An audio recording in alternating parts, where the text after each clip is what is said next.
All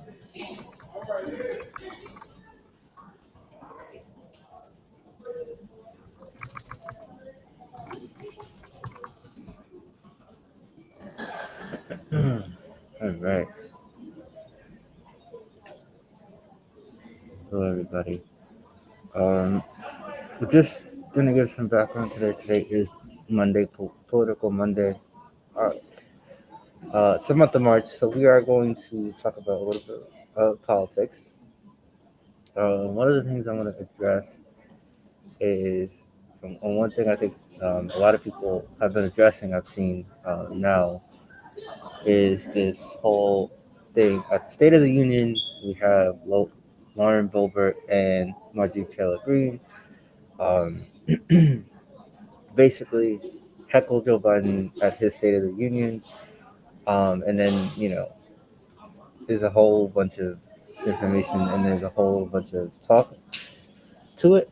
One of the things I want to address is that if you look at the State of the Union and what they've been, you've only had two heckling incidents, the first one being Barack Obama, the second one being obviously now Joe Biden. Um, that's number one.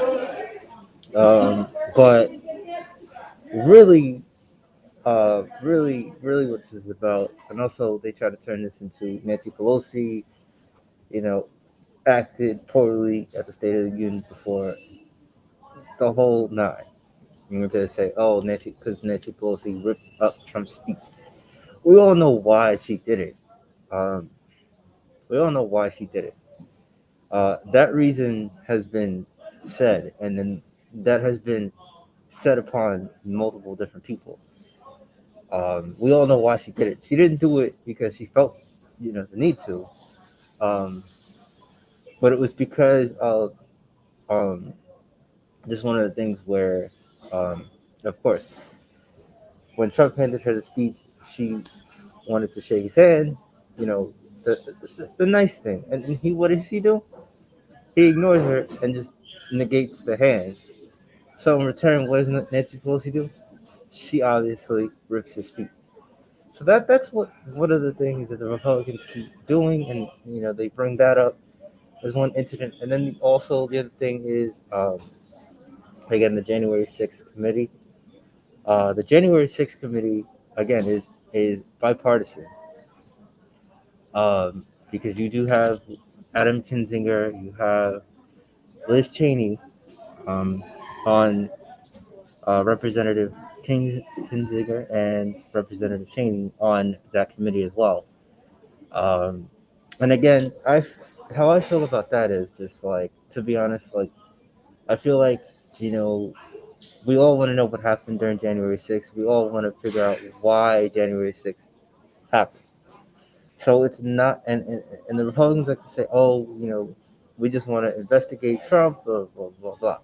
No, the reason for this is the reason the January 6th committee is there is so that we can figure out what happened during the event of January 6th, and so we know what happened on January 6th. So that's part of that. And I think I mostly got that part out of the way. Um, yes, I mostly got a couple of those parts out of the way, which I think is a good thing. Um, but I do want to just address the fact that uh, I also want to address the point in Russia at the moment. The incident in Russia right now. I want to address that only because that is going to be a topic that we're going to keep hearing over and over again. Not to say that it's annoying to keep hearing, that, you know, to keep hearing several times that we are having these issues and stuff in that nature. I'm not saying, we need to, there needs to be, at some point, we all need to understand that the thing going on in Russia, and a lot of the Republicans like to say that it's Joe Biden's fault that we are in this Russia. that that Russia uh, invaded Ukraine, and that is because, uh, and again, this is not because, and I just want to make it clear, and I want to make this very clear that the whole incident in Russia is not, you know, because Putin is, this, this guy who wants to, have peace in the world. It's because, again, remember, if you remember, uh, if you guys are very like, if you guys haven't, kept up to speed, um, I'm just gonna bring it back to you guys because this is like a lot of information. One of the parts is that Trump did first off, um, undermined NATO, and then also did the extortion on President Zelensky, for their on Biden, and stuff in that nature, right? So that's part one. But again, here's the point that a lot of them keep making is that Putin wouldn't have done this under Trump. He didn't have to. That's the point that Republicans are trying to make. That this wouldn't have happened under Trump. Yet I remind you, the reason this wouldn't have happened under Trump is for two reasons. Number one, Trump basically did the same. Like he basically undermined NATO, which I feel like again, why would you do that to begin with? That's number one. Number two, he obviously blamed Russia, like Ukraine, and he went after Ukraine in the first place. He extortion on President Zelensky at this time. So again, and here's the other thing. If Trump would have gotten a second term, we all know that NATO would not have been together, obviously, because you know Trump obviously, as you guys have kind of seen at this point, that Trump is calling Putin smart, savvy, and all this other nonsense. I don't even want to get into that because that's just a whole bunch of stuff beneath that. But we're not going to get into that because that's just a lot. And there's a lot of analytical parts to it where we can speak about that, but then there's a lot of more information and then there's more stuff to that. But we're just going to keep it like that. Um, and basically, because Joe Biden is the president, again, the Democrats are we're trying to figure this out. All right, we're having some issues in the Senate right now. Again, the Build Back Better is having some issues getting passed. Stuff in that nature. Um, which there is a way around it, um, because you can have the Build Back Better. However, Republicans aren't going to jump on Build Back Better. And we know this because every single legislation that has been brought upon, Republicans have made it their life's work to negate the the, the bill, the bills that have been coming about to better America. Okay, um, and this is the issue. This is the issue that nobody really understands. The Republicans are going after Joe Biden in every which way, whether that be not voting on his legislation, whether that be going on national TV and Tucker Carlson for that matter, um, and just you know slamming Biden on everything. And with that being also the other thing, which is basically slamming Biden, yeah, Biden on national television, which is just like uh, that's just a little bit nuts. If you don't like the guy, you don't like the guy. We get it, but try to help him. You know, and again, a lot of people are like, oh, Republicans shouldn't have to help Democrats. Yeah, we get that, but at the end of the day, you guys are elected into a seat. Need I remind you, you're elected to by the people.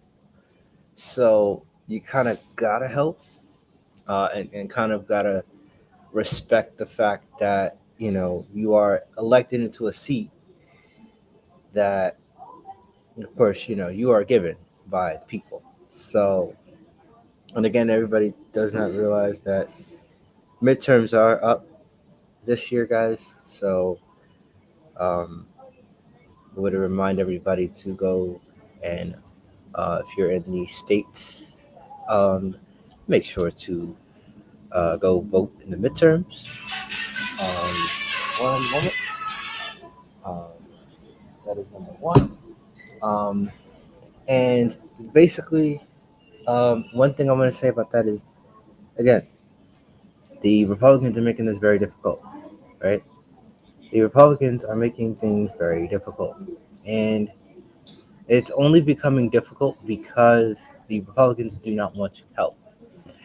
And it is very difficult to, try to have help in there if all you have is the Republicans just outright being who they are,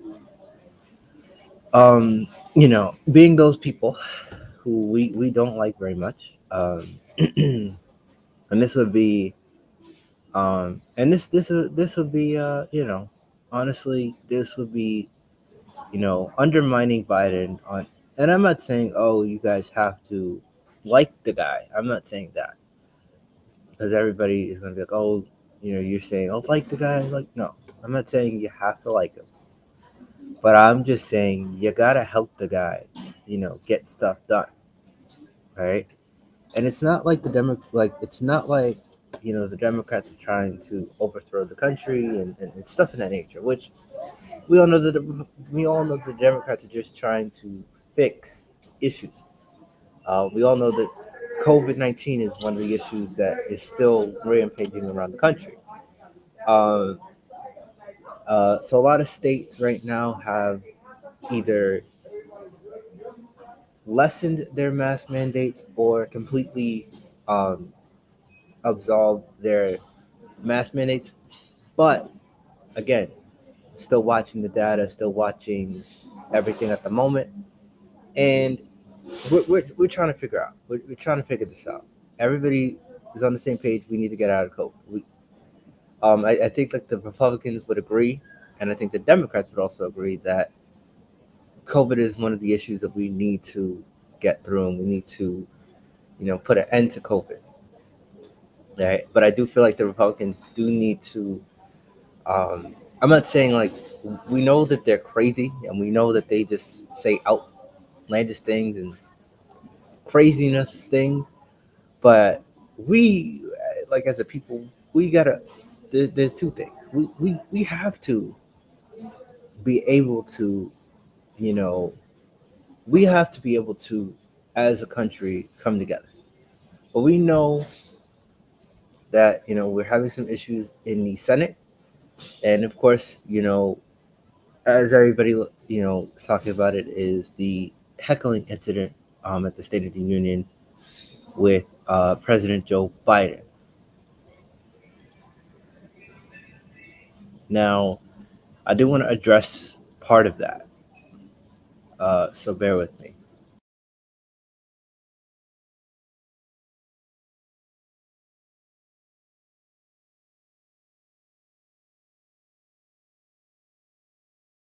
For those people that didn't see the State of the Union, I'm going to just give you guys a little bit of a heads up. Here we go. And here we go. All right. So I want you guys to take a look at that real quick.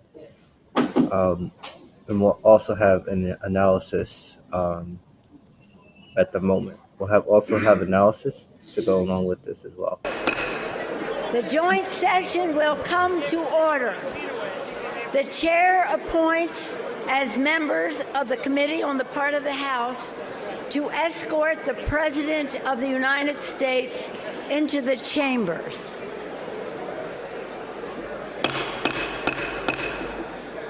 The gentleman from Maryland, Mr. Hoyer. The gentleman from South Carolina, Mr. Clyburn. The gentleman from the gentlewoman from Massachusetts, Ms. Clark. The gentleman from New York, Mr. Jeffries. The gentleman from New York, Mr. Sean Patrick Maloney. The gentlewoman from Ohio, Ms. Capter. The gentlewoman from Delaware, Ms. Blunt Rochester. The gentleman from California, Mr. McCarthy. The gentleman from Louisiana, Mr. Scalise. The gentlewoman from New York, Ms. Stefanik. A lot of people might not understand what's happening right now. This is basically to escort the President of the United States into the chamber with the joint session. However, this is also where Nancy Pelosi is doing roll call and all that other stuff right there. So that's what's happening right there. She's basically just reading the names of the people entering the chamber and also going to escort the President of the United States into the chamber right there. All right. So that's what's happening right there. Gentleman from Louisiana, Mr. Mike Johnson. The gentleman from Alabama, Mr. Palmer.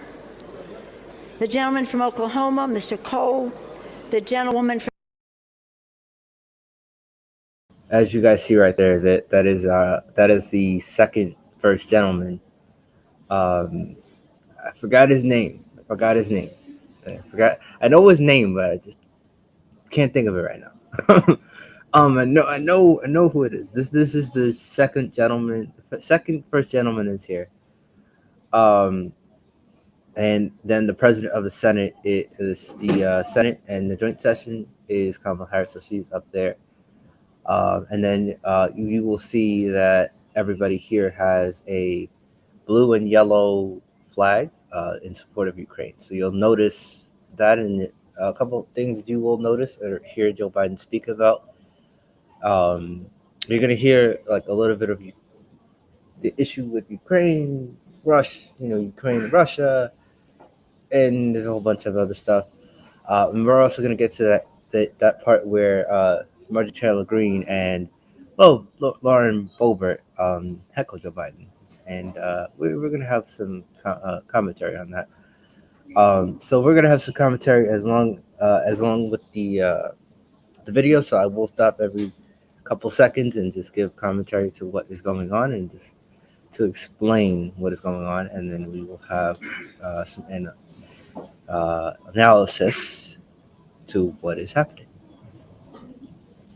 From Indiana, Ms. Sparks.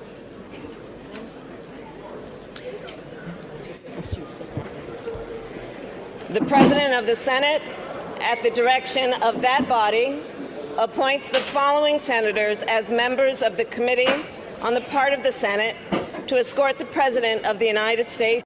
Alrighty, so this part right here, for everybody that doesn't know and everybody that doesn't realize what's happening here.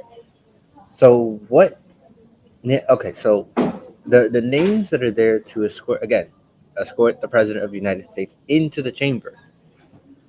Nancy Pelosi read off a couple of names on the representatives of the House. So right here, this is where Kamala Harris is going. Vice President Harris is going to read off some senator names to escort the President of the United States into the chamber, and then you will see Joe Biden enter the chamber after the I believe the Sergeant at Arms proceed into the chambers. And then they will announce that Joe Biden is entering the room. Into the House chamber. The Senator from New York, Mr. Schumer. The Senator from Vermont, Mr. Leahy. The Senator from Illinois, Mr. Durbin. The Senator from Michigan, Ms. Snapanow. The Senator from Minnesota, Ms. Klobuchar.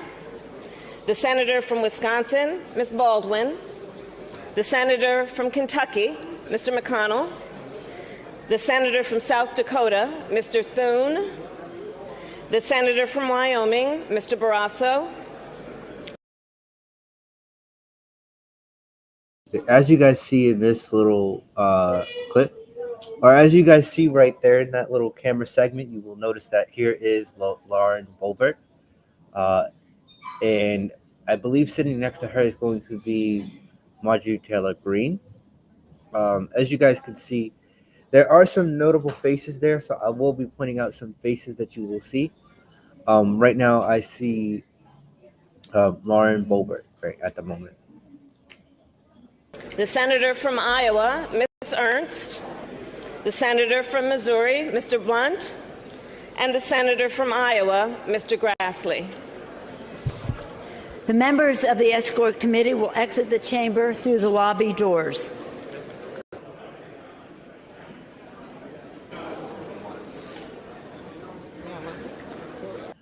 As you guys see over there in that corner, you see that there is the here's our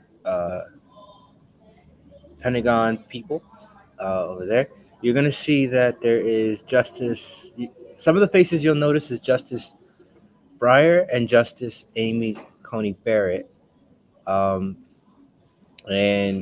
the cabinet of the cabinet is going to come in before the president comes in. Just a heads up, everybody, just so that we're aware. Here we go.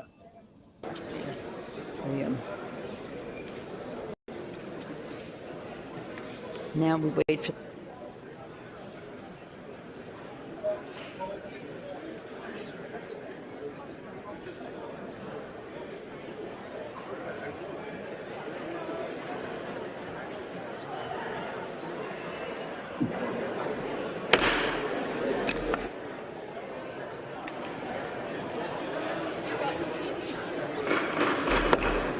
Madam Speaker, the Dean of the Diplomatic Corps.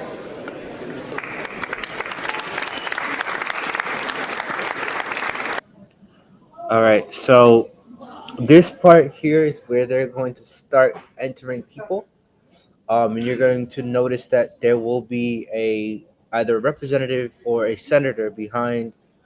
I believe yes. So you're gonna notice that they're gonna come in and say who's coming into the chamber. Yeah, basically give them an introduction. This is blah blah blah, and then the name of the person, and then they come in, they get escorted, and they get escorted to their seat. The last person you're going to see will be Joe Biden entering the chamber. Once you see him, you're going to see that you're going to start noticing that he's going to go. As you guys noticed, remember for the first time he gave an address. This was when he first became president. We all know this. He gave a speech there, and basically, it was not that many people in the chamber because, obviously because of COVID. But the way that COVID is, getting somewhat better in that direction, you start noticing that there is no masks. And again, you're gonna notice these flags here, the yellow and blue. Those are in support of Ukraine. Just the FYI, people. All right, here we go.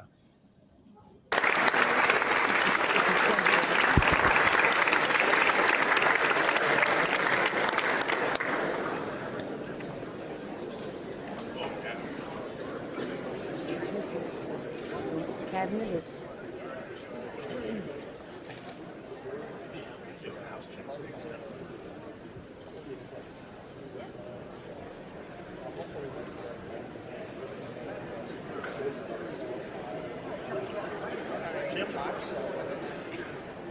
All right, so as that person has just gotten come in, you're gonna know. The next person is gonna come in, I believe, right here. They're gonna come in. All right. And there is, I forgot her name, but she is a senator. I forgot her name. I forgot her name, but I've known the face.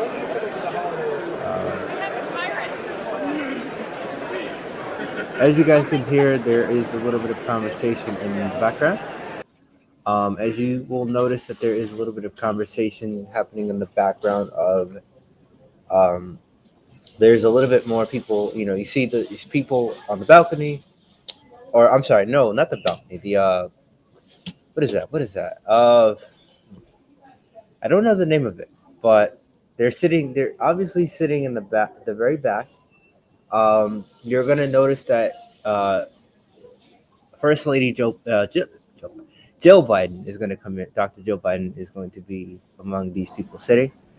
You will notice that there are Secret Service slash sergeant. There's a sergeant in arms here. Don't. Yeah. So there is going to be a lot of Secret Service here. Obviously standing in the doors. And we all know what happened the last time. This was a joint session, and there was a attack on the Capitol here. So the presence here is a lot of Secret Service at all points of doors, and just basically again, remember the last time, well, the first, so in 2017, the last time they did this in 2017, this was where everybody sat.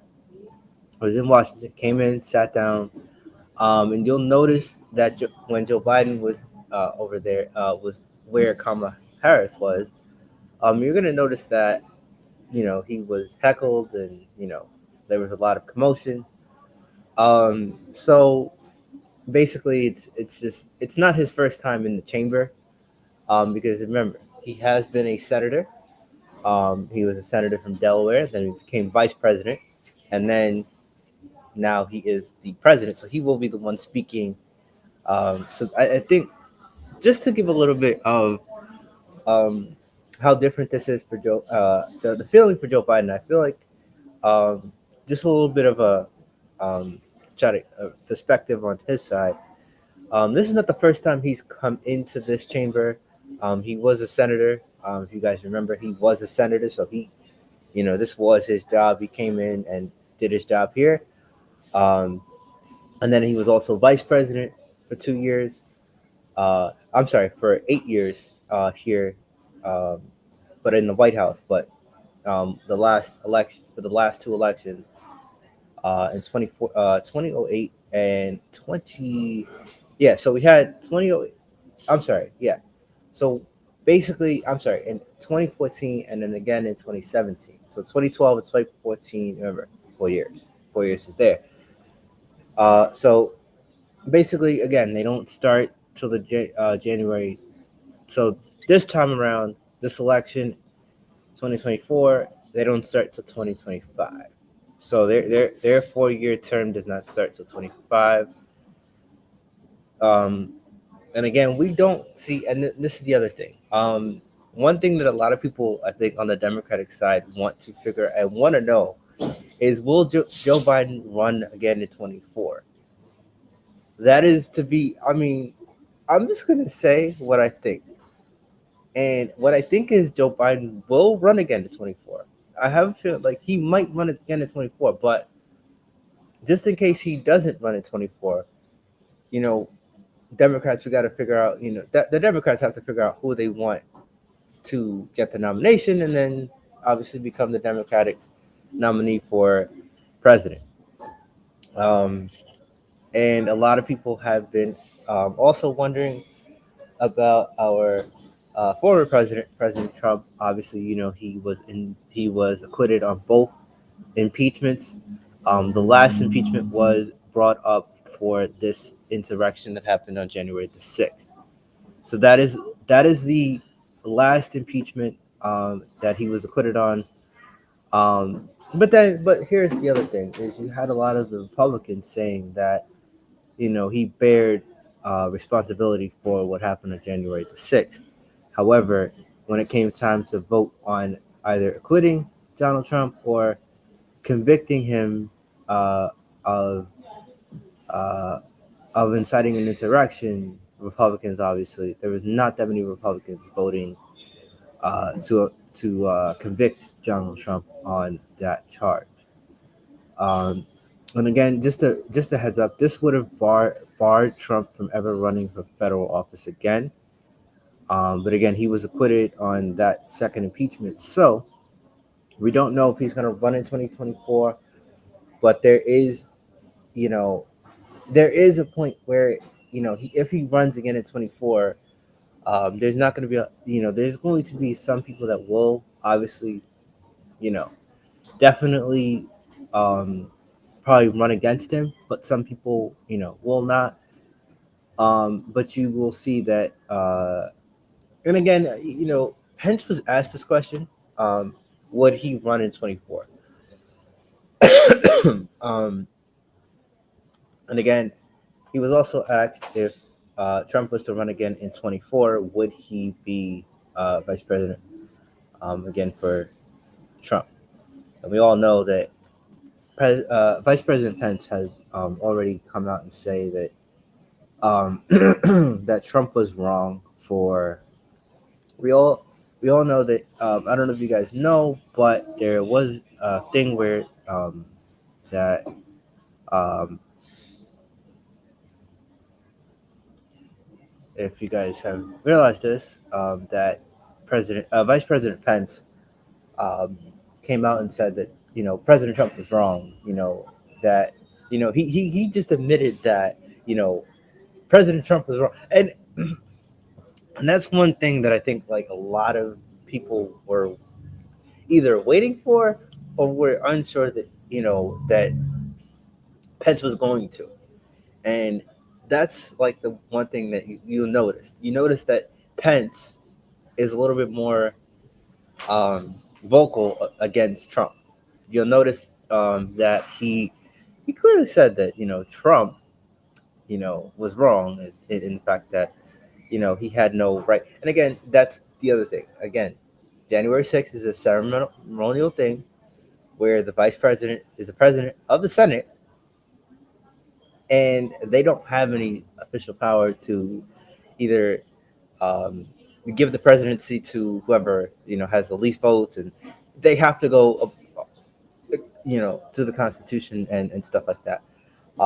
So I'm going to give you guys a little bit more of the that real quick, and I'm going to be quiet, and I will be popping in several times to just give you guys a little bit of a who you'll notice there, and who you and what you see around the chamber, and what what the vibe is right there. All right.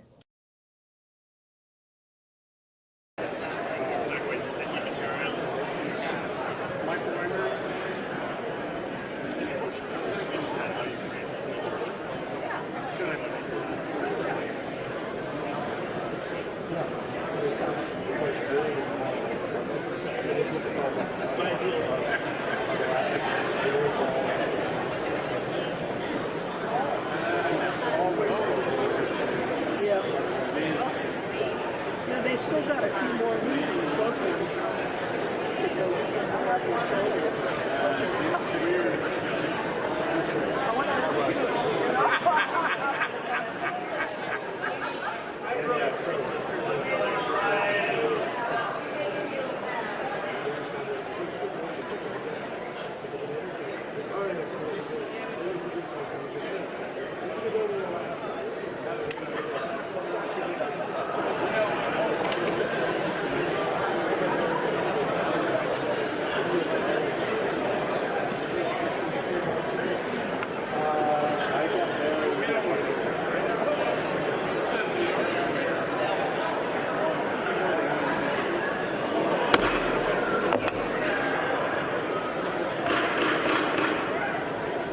Madam Speaker, the Chief Justice and Associate Justices of the Supreme Court. So there is the okay. So that okay. So right there is going to be okay. So that is going right there at this point. Hold on. Let's do this like that. All right. So right there, here is going to be the Supreme Court justices entering. So they're going to okay. So they're going to be entering the chamber at this point. So the Supreme Court justices. So it's a whole order into how it goes. Again, State of the Union, they follow the same protocol for the State of the Union. Um, and they basically, the basic thing here is that during the State of the Union, however, everybody is at these things. And again, you will notice that there is a full chamber here. And basically, you're going to notice that right here is the Supreme Court justices here. They are here at this current moment. They're going to be the next ones coming into the chamber. So once you see, once you hear like each of those, you're going to notice that okay, this is a whole script for this, guys. State of the Union has always followed a protocol, and they intend on keeping that protocol, people. um, so for those, for everybody that says like, oh, can't they just do the State of the Union differently? Yeah, not necessarily. Not in that retrospect. Okay, not in that spec. Um, they just can't. They have to follow the protocol, and they have to follow.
Yeah, so there's a little bit of a pause there, so bear with me. Let me.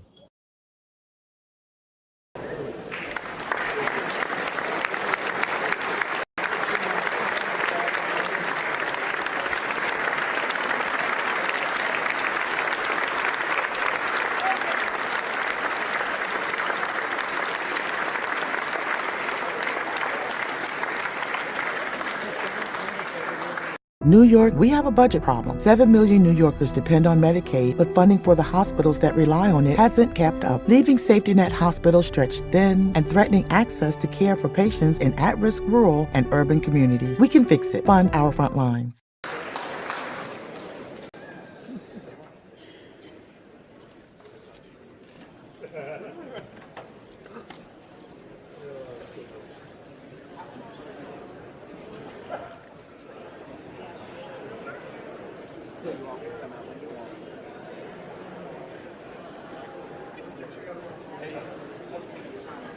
Next up is the first.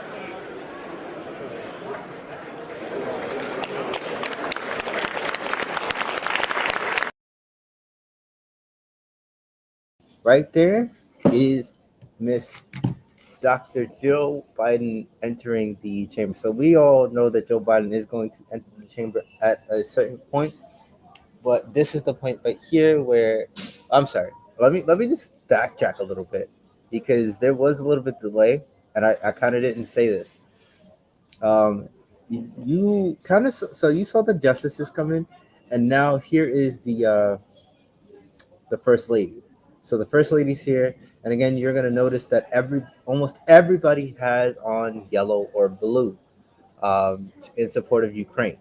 So you're gonna notice that that is one of the things that you will see. You'll see that everybody has like some sort of yellow and blue flag, or some have a yellow and blue. I believe it's a pen or whatever, something in that nature. But you're gonna notice that everybody is going to have that, and the other thing is that you're going to start noticing that Joe Biden is going to talk about Ukraine. So that is one of the issues he is going to talk about. Um, he is going to talk about the sanctions on Russia. So there is going to be a lot of things that he's going to speak about in this amount of time. So technically, he could go on. Normally, 70 minutes might be the time frame that he has, but there will be like a time like 70 minutes. Everybody says 70 minutes. However, again, we know that Joe Biden is going to try to address every not he's going to try to address every issue. However, again, you might have to cut that back. If you're given like 70 minutes to speak at a State of the Union, you're going to have to cut back on some of the things that you really want to speak, cuz I know, you know, there's a lot of issues that Republicans and Democrats alike would like to address. Like they would like to address it all in that one section. However, he's not given a lot of time to speak because he has to go back and do his job, and you guys have to go do yours. So at the same time, you know, um, again, you will notice that you notice now that Jill Biden has come into the chamber. Next.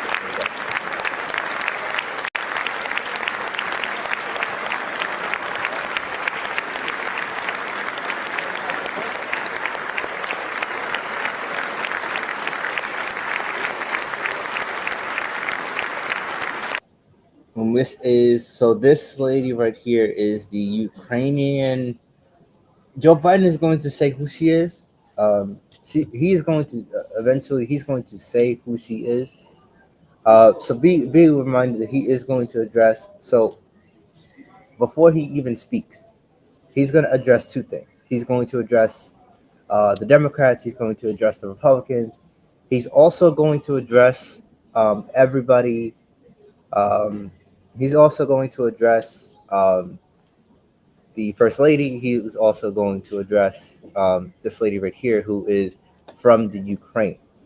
So you're going to notice he is going to, when he steps in, not the first 2 seconds because he's going to like greet everybody before he goes to the podium.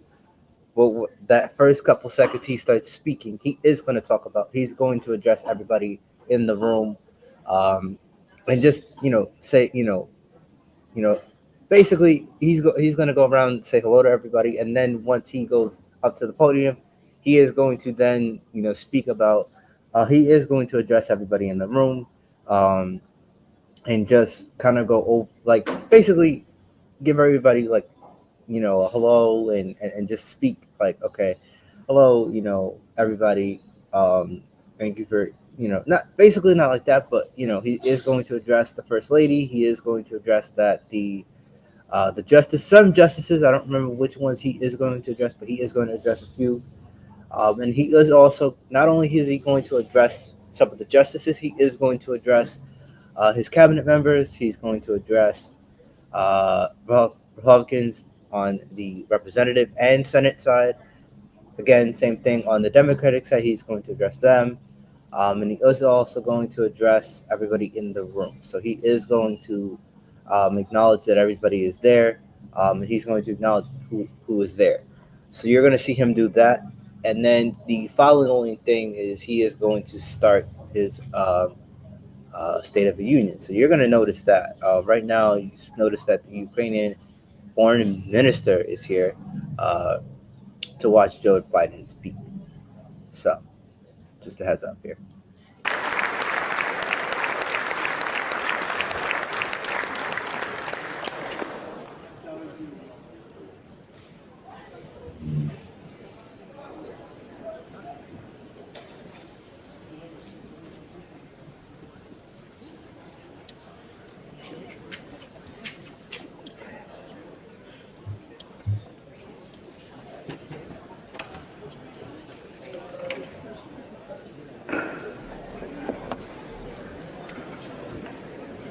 Madam Speaker, the President's Cabinet. All right, so here we go. We're getting to that point where Joe Biden is going to speak. So we're getting close. We're getting close. All right.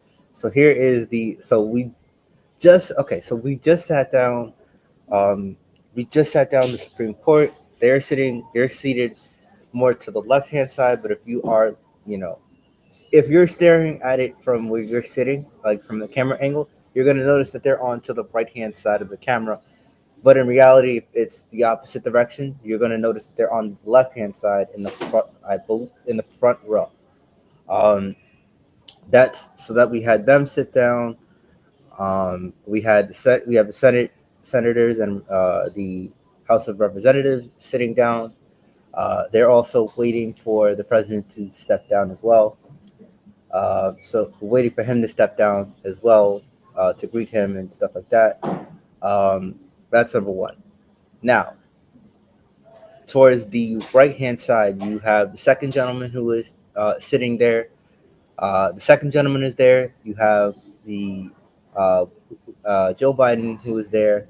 You have the foreign minister of Ukraine also sitting there as well.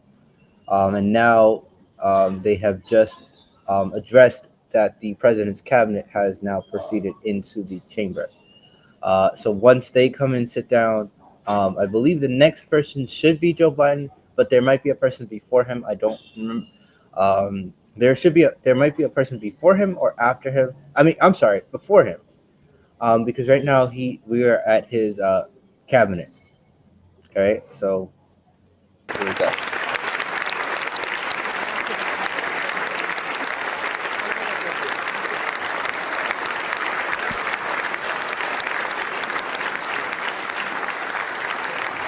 And there is Anthony Blinken. There is Anthony Blinken there. We all know his face by now. He has also he has addressed us on the Russia-Ukraine.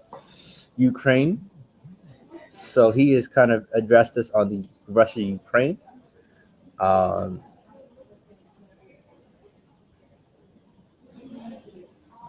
so you'll notice that he addresses them, and that is number one. So he addresses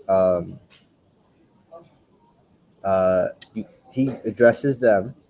All right. So he is okay. So here is Anthony Blinken. He basically is addressing us on the Russia Ukraine incident, or I'm sorry, not the incident, but start of like a war. So we haven't reached the war level yet. Um, I'm hoping that we don't get there. Um, but again, we're hoping to not get to war issues here. Okay, so we're hoping not to be at war with Russia. Um, and we're hoping not to get into a war with Russia and deal with we're trying, and I'm hoping that they can do diplomacy, and then there's not so many issues going on, but we all know that that's going to be a impossibility because they do not. Russia does not seem like they are going to calm down at all. So that is going to be one thing that you will notice, and you will.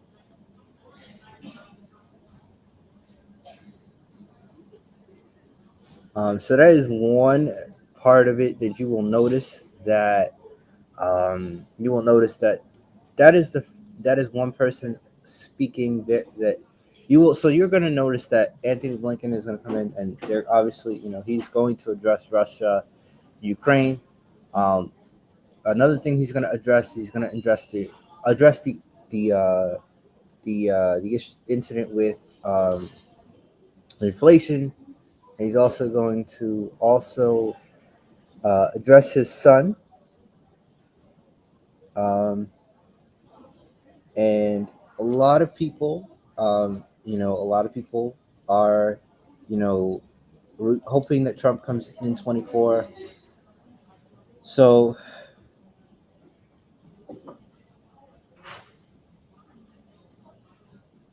um, but the problem here is going to be, um, hopefully everybody, and I'm not, let's hope that people, we are hoping that we are just hoping that two things. We are hoping that we do not reach war level, folks, um, as it does seem like it is a possibility. But we are hoping that we are not reaching war with Russia. I know a lot of people do not want to go. Uh, a lot of people have said that they do not want to go to war with Russia, and they feel like it's um, that is going to be one thing that they will notice, that basically nobody wants to go to war with Russia. We all understand this. We get this. But nobody is sure. Uh, we are not sure that we are not going to go to war with Russia. I do have there is like a possibility that we could go to war with Russia, and there is a lot of things we are trying. First of all, we are trying to avoid a lot of things, and going to war with Russia is one of them. Um, because again, going to war with Russia,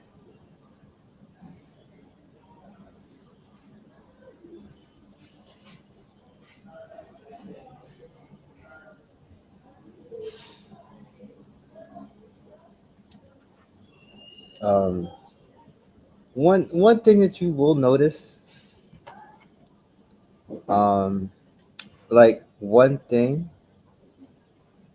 that I just want to make everyone understand is that, again, that is going to be one of the issues that I feel like is needs to be addressed. And I feel like, we're going to get to that point. We are going to get to that point. There is going to be a point. We are going to eventually get to that point.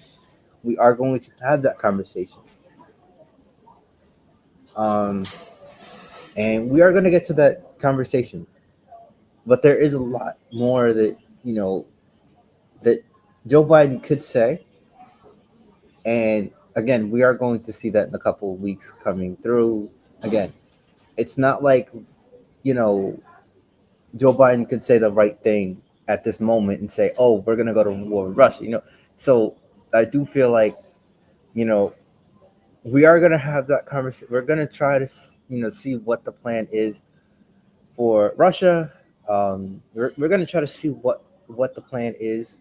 But again, Joe Biden is not gonna stand there and, one of the things he is going to talk about is the Russia Ukraine, um, the invasion into Ukraine. The other thing is here, the thing that people need to understand is there's that possibility of a war with Russia is there, but everybody, again, we are trying not to utilize that, and that's one thing that nobody wants to do. Nobody wants to go to war with Russia. Nobody wants to deal with it. You know what I mean? So Joe Biden is trying his hardest to make Russia pay, but we're not trying to go to war with this country. So that's the point. So why do you think that there are sanctions happening and stuff in that nature? Because Joe Biden is trying to make Russia pay, but we're not trying to go to war with these people, because we don't need a world war. All right, so that's number one. All right, so we do have a lot of things, that he does have to. Obviously, he is going to address it, but as I said before, he's not going to stand there, for 70 to 90 minutes speaking about Russia.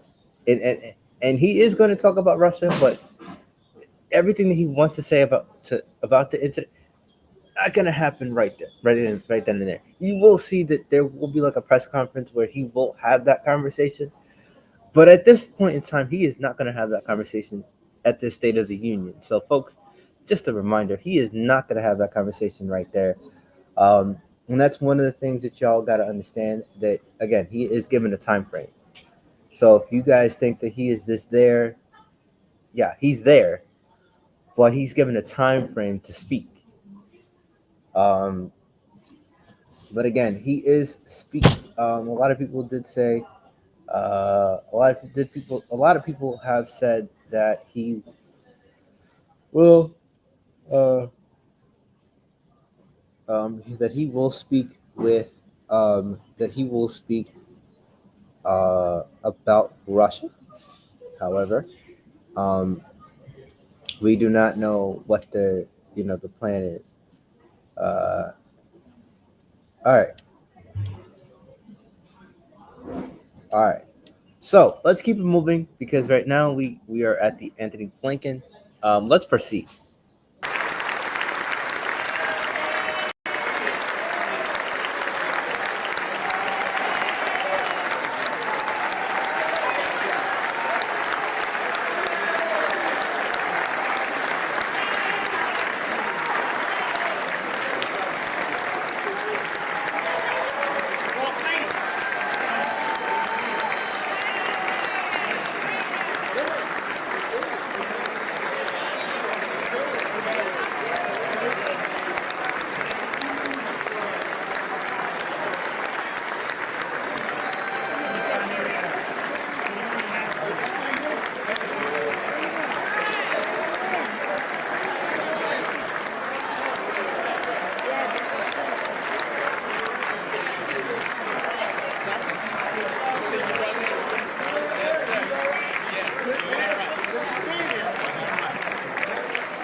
I heard you need to talk to me, and I need to talk to you. So when should I call you?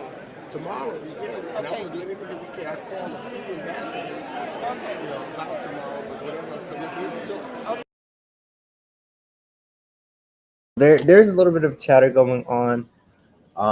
So we are gonna kind of mute the sound a little, because there is a little bit of chatter going forward. As you guys can hear, there is a little bit of murmuring, but also they're having conversations while they're waiting for the president to enter the chamber. So right now, his cabinet is entering. There is Kavanaugh, Justice Breyer, Justice Amy Coney Barrett, and there are more justices here, but I don't. And there is Lauren Boebert and the one woman that just needs to. I'm not gonna say, oh, she needs to get out of Congress, but I'm just gonna leave it at that. The second representative, Representative Green, which I feel like, uh, as you guys watch, you guys are gonna notice that there's gonna be something with these two, and these two are going to really make this. They're going to make this like a laughing joke, and they're just going to be disrespectful to the president. So just a heads up, that's where we are with those two. But there is those two right there. Anthony Blinken is right here.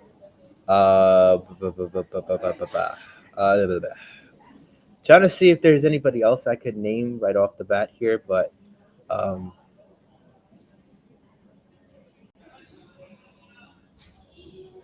all right. So you'll notice that some people. All right. So you notice this woman over here is wearing yellow and blue, and then um,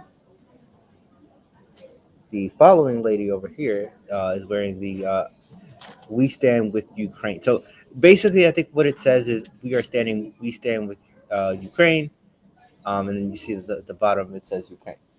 All right. So we are going to proceed on.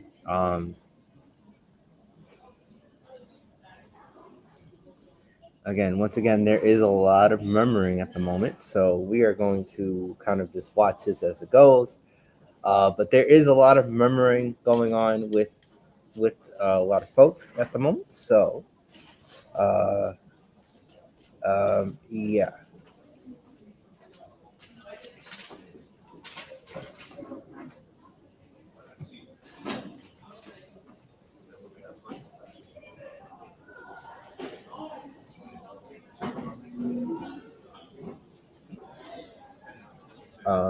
That is going to be so. You're going to notice that his cabinet is coming down. All right, so we're getting ready for the next couple of people. So I'm going to get ready to shut. And Roberts, just here's Justice Roberts here. Um, as you guys can see, Justice Roberts is there. Justice Breyer, Anthony Blinken.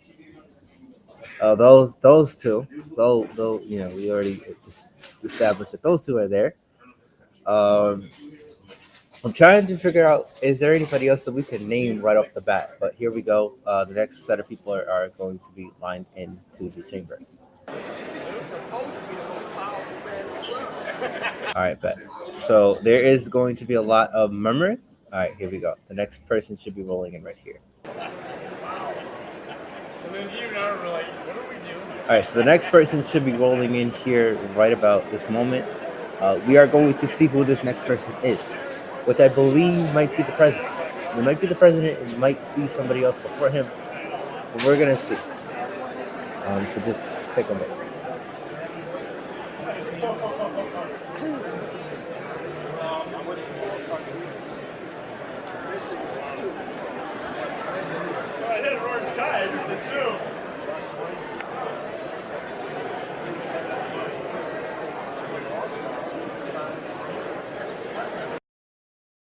There is Ted Cruz. There is the one person that hates everybody at this point. The one person that hates everybody. There's Ted Cruz that hates everybody. Just outright everybody. And I'm not just joking and saying that he doesn't hate everybody. There is a way that he hates everybody, okay? So there is Ted Cruz. There is Merrick Garland. General McConville is here as well. Marine Corps Berger. General Berger is here. Alrighty. And so we are just waiting right now for the next person to come into the chamber, and we are going to see who this person is. And then once Joe Biden comes in, I will be quiet and I will just let him speak.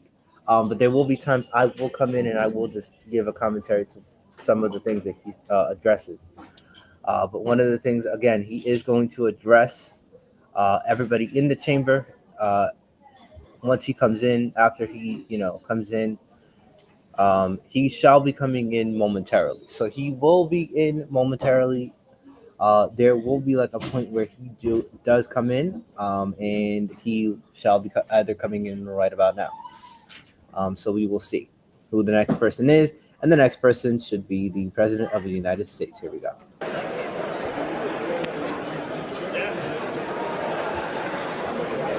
All right. So this next person, we're going to wait to see who this is. Again, once again, there is a lot of memory, a lot of conversation at the moment. There is Representative Meeks, I believe, right here. This fellow right here is Representative Meeks. So this fellow right there was Representative Meeks, by the way. That was Representative Meeks. All right, so we are getting ready for the President of the United States to step into the chamber. Right now, we are at his cabinet.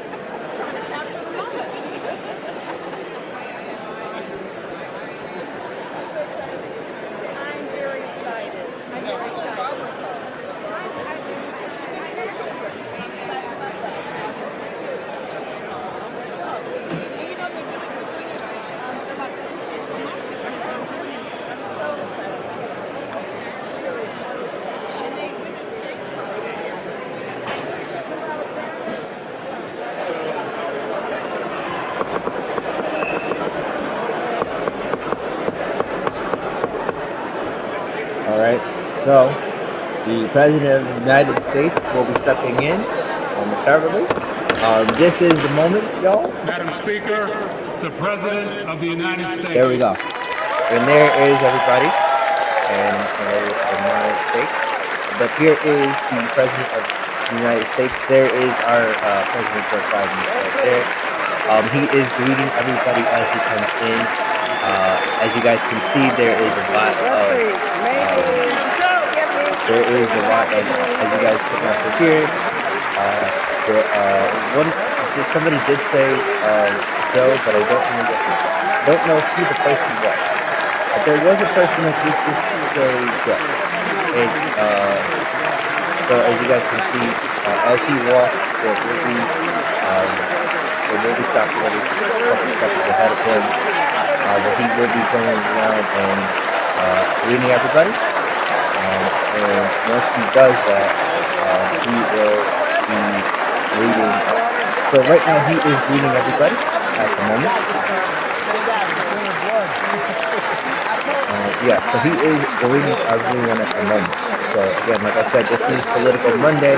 We are being all politics Mondays.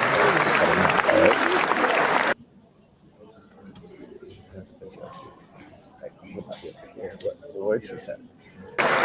Alrighty, he is addressing his cabinet. Hello, crazy at the moment. I'll do a good one. Say what now? I said it's very crazy at the moment. My phone is. So yeah. What's being crazy at the moment? My phone. Huh? I said my phone's being crazy. Oh Lord. Don't we all love that? Sure. Dad, hush, please.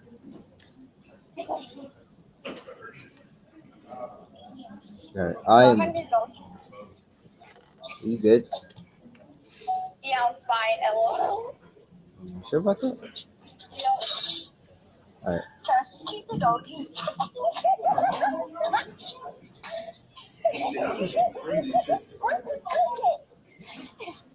Did you download it yet? Hello? Hello? What? I said, did you download the thing I sent you yet? No, I don't wanna. Child. Child, I don't wanna. Mm-hmm. Yeah, okay. It was that same exact situation.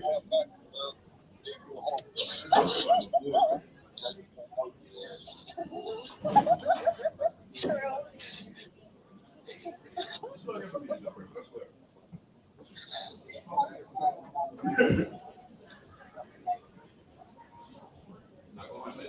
Yeah, that dog for that.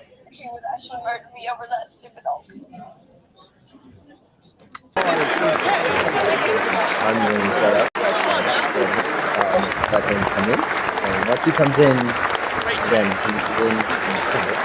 I'm going to be quiet now. And let you guys hear what he has to say.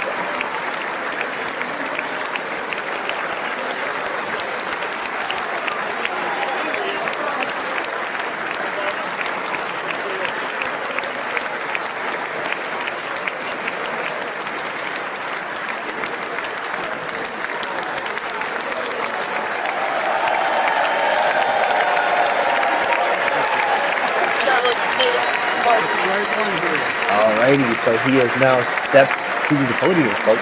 And now, there we go. Okay, see. Hold on a second. And guys, did you just see that? She didn't rip it up this time. She did not rip it up. Members of Congress, I thing that have she's the about to high address him privilege and momentarily. distinct honor of presenting to you the President of the United States. All right, so now he is going to address everybody, and have fun listening to him, and I'll be back with him.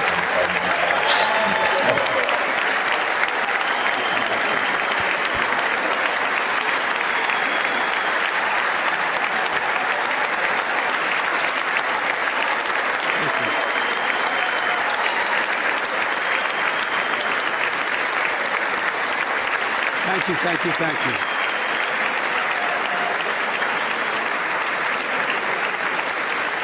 Thank you all very much. Thank you, gentlemen. Thank you. Alrighty, see, there we go. Everybody is coming. He has now finally stepped in. But one thing I'm going to do before he does actually give us, introduction, yada, yada, yada. One thing I do want to point out to everybody is that he did a little different.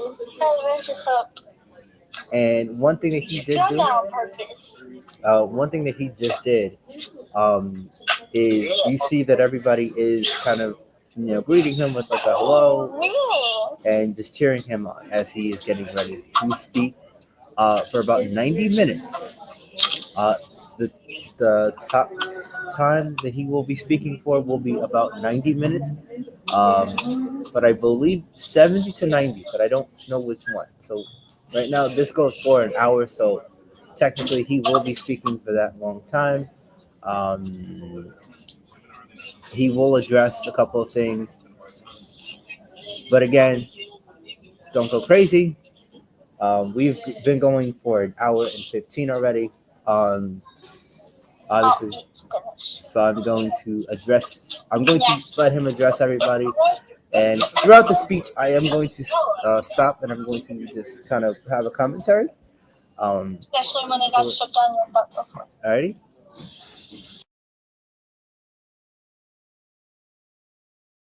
Thank you all very, very much.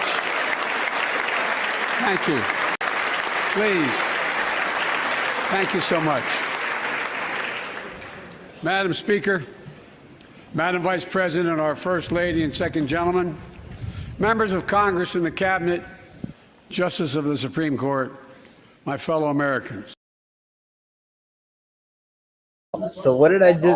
What did I say to y'all before we proceeded into this? I did say he was going to address everybody in the chamber. He just addressed Nancy Pelosi, the Madam Speaker. Because one of my favorite cups got melted, and the others got cracked just then when Isabel. Will be nice. He just also addressed Madam Vice President, so he did say that. Second Gentleman, First Lady, and he was up to Supreme Court. So he is going to be addressing a few people before he does speak. So just keep that in mind. He will be addressing a sprinkle of people. So again, I just remind you, he will be speaking for about an hour, little less.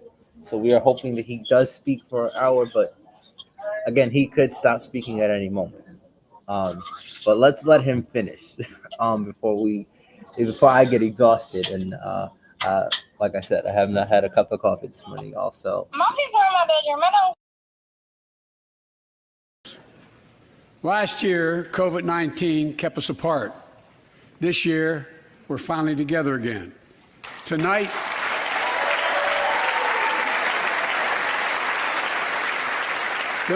we meet as Democrats, Republicans, and Independents, but most importantly, as Americans, with the duty to one another, to America, to the American people, to the Constitution, and an unwavering resolve that freedom will always triumph over tyranny.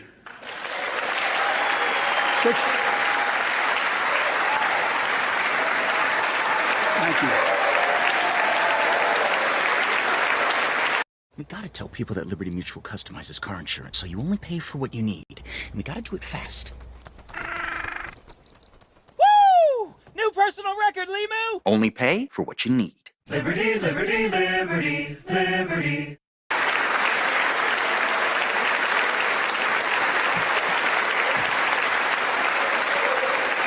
Six days ago, Russia's Vladimir Putin sought to shake the very foundations of the free world, thinking he could make it bend to his menacing ways. But he badly miscalculated. He thought he could roll into Ukraine and the world would roll over. Instead, he met with a wall of strength he never anticipated or imagined. He met the Ukrainian people.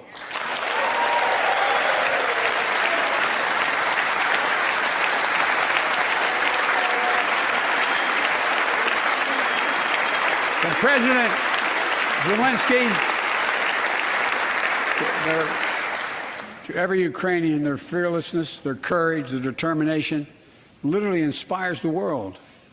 Groups of citizens blocking tanks with their bodies, everyone from students to retirees to teachers, turned soldiers defending their homeland. And in this struggle, President Zelensky said in his speech to the European Parliament, "Light will win over darkness." The Ukrainian ambassador to the United States is here tonight, sitting with the First Lady. Let each of us, if you're able to stand and send an unmistakable signal to the world of Ukraine. Thank you. Thank you, thank you, thank you.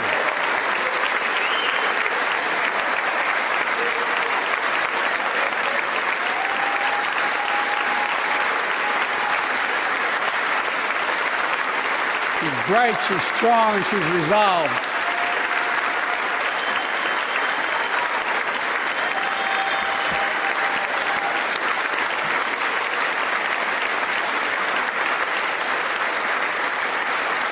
Yes, we, the United States of America, stand with the Ukrainian people. Throughout our history, we've learned this lesson.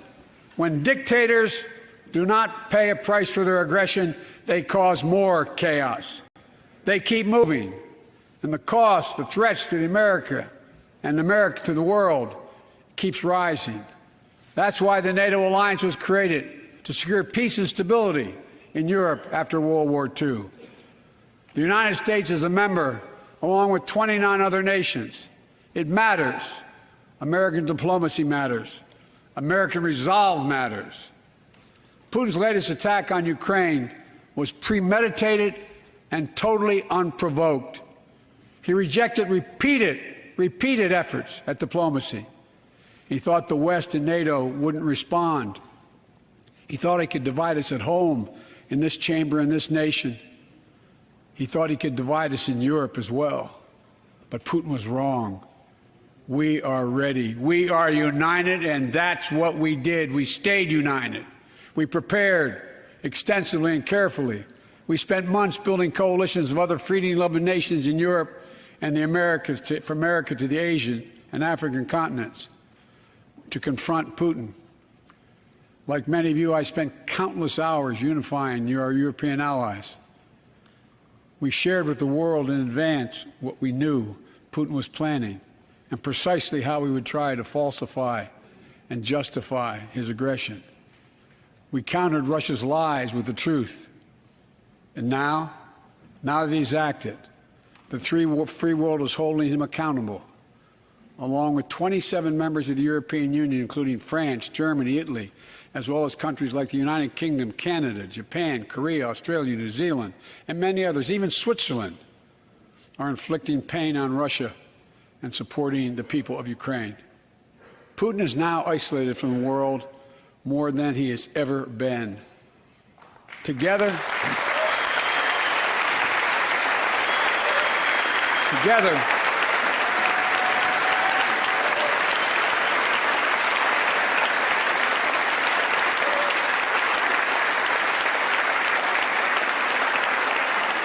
along with our allies, we are right now enforcing powerful economic sanctions. We're cutting off Russia's largest banks from the international financial system, preventing Russia's central bank from defending the Russian ruble, making Putin's $630 billion war fund worthless. We're choking Russia's access to technology that will sap its economic strength and weaken its military. So that was one of the points where I did say he was going to. Okay, so guys, like I said before, he was going to address this. And he was going to address this because this has been one of the things that everybody has been talking about. I'm sorry, but that picture you have up there is ugly as hell. Stop. Hey, it is. Just saying. Shush. One of the things I did say this, but nobody listens to me, and then, quite frankly, then y'all get mad at me because I was the one who said this. In the beginning of the show, I did say that he was going to address this at some point. And he did. Okay, so this is the point where he brings up Russia.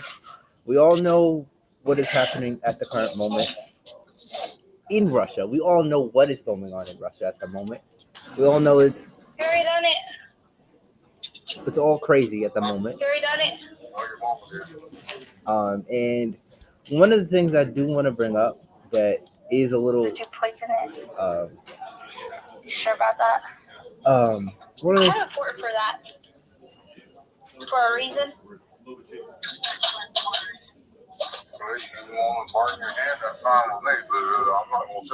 You didn't say how much water, and that was as much as water as it said. I believe. What you put in there? That right there.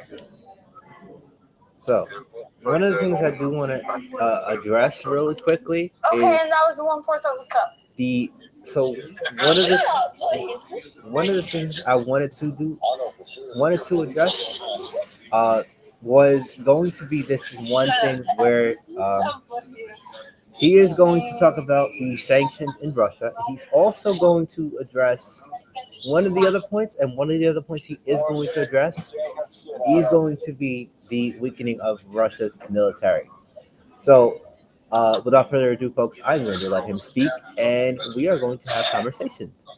See you guys after the little video clip, and then we are going to continue with the show. We're going to continue with a little bit more of some other things, and there is like several things I wanted to address. But before we get to that, I'll call you back. Okay.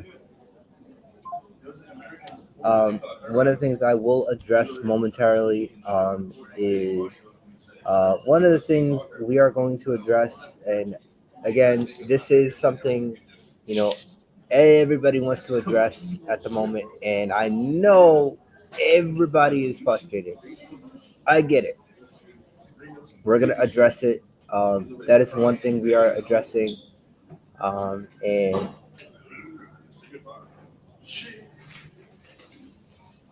we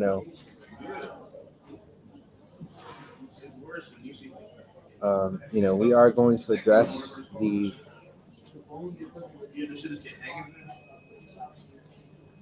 one thing is that we are going to address the one thing that I I spoke about a couple of times, that, like I said, there was a lot of questions and there was a lot of things.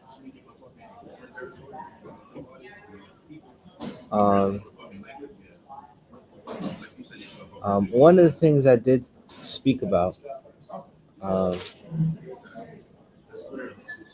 one of the things I did want to speak about is the fact that there is going to be a little bit of things in the chamber, but we are going to obviously get to it obviously later in the show. Um, and we're just gonna make this a show, guys, because like I said, we must. I know we are going to have conversations about it, but we are going to just obviously turn this YouTube channel into a little mini show that will happen a couple of days of the week. Um, and like I said, we are going to have some political stuff that we will have conversations about. And there will be more things that we will speak about. However, there will be a lot of things that we will speak about and cover today in Political Monday. Political Monday will be every month, either every Monday or every other Monday. I haven't decided what that's going to look like. But obviously, when a news story does break, I will bring it to you guys, and we will have conversations, and we will speak on it. Like I said again, you know, everybody has their own political views and stuff like that. So you guys can all be what you want to be. All right. So get ready for the next couple of parts. Ready? Military for years to come. Tonight, I say to the Russian oligarchs and the corrupt leaders who built billions of dollars off this violent regime, no more. The United States, I mean it.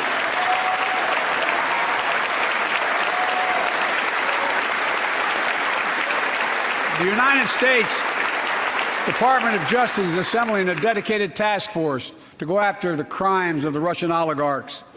We're joining with European allies to find and seize their yachts, their luxury apartments, their private jets. We're coming for your ill-begotten gains. And tonight, I'm announcing that we will join our allies in closing off American airspace to all Russian flights, further isolating Russia and adding additional squeeze on their economy.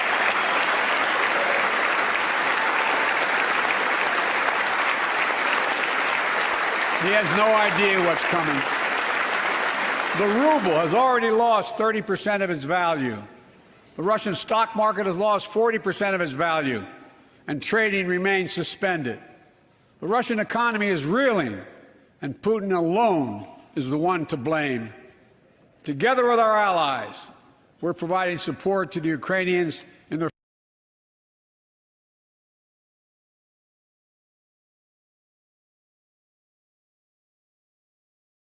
billions of dollars off this violent regime, no more. The United States, I mean it.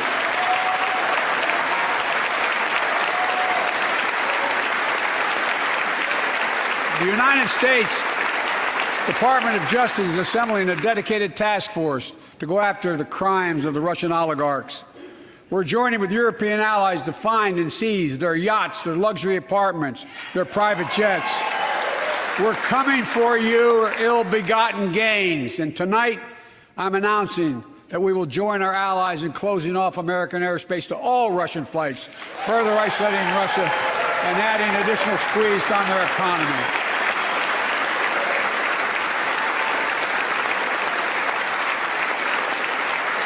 He has no idea what's coming. The ruble has already lost 30% of its value. The Russian stock market has lost 40% of its value, and trading remains suspended. The Russian economy is reeling, and Putin alone is the one to blame. Together with our allies, we're providing support to the Ukrainians in their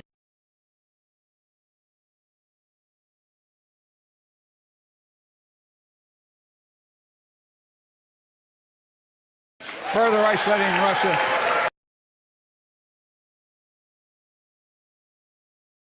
So we just lost sight of it, so bear with me as I figure out what is going on and why it's doing. We just lost blah blah blah. So we just lost a little bit of what he was just about to say. Let me just see if I can grab him back.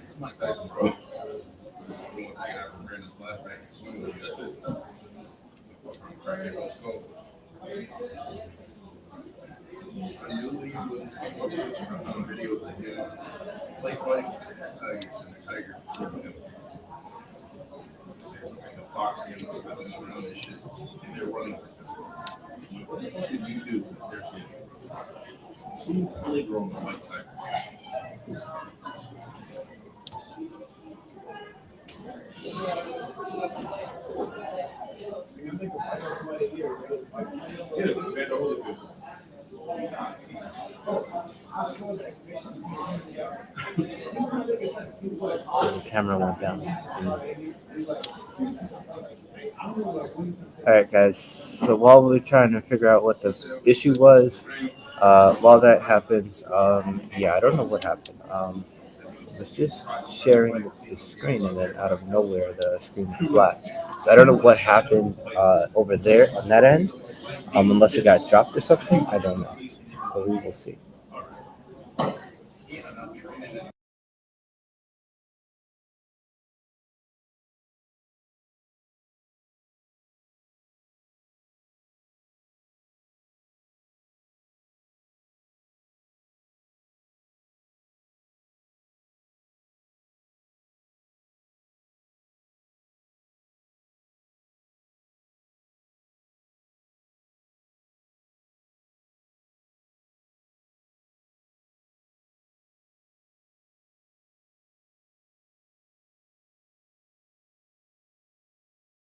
But I want you to know, we're going to be okay. We're going to be okay. When the history of this era is written, Putin's war in Ukraine will have left Russia weaker and the rest of the world stronger. While it shouldn't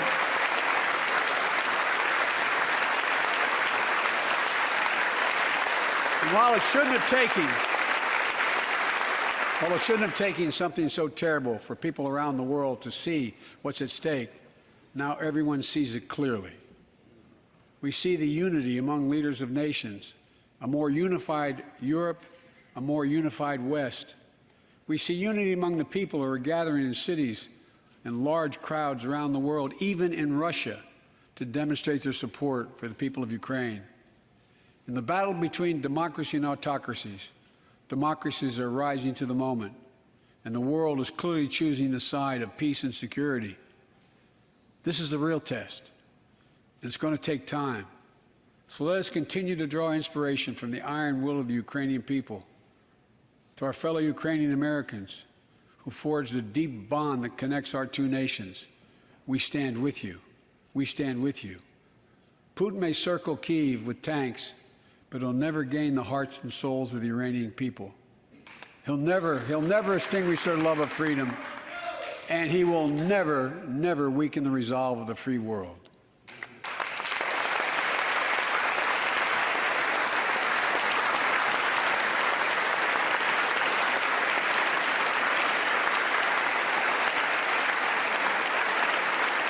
We meet tonight in an America that has lived through two of the hardest years this nation has ever faced. The pandemic has been punishing, and so many families are living paycheck to paycheck, struggling to keep up with the rising cost of food, gas, housing, and so much more. I understand, like many of you did. My dad had to leave his home in Scranton, Pennsylvania to find work. So like many of you, I grew up in a family when the price of food went up, it was felt throughout the family. It had an impact.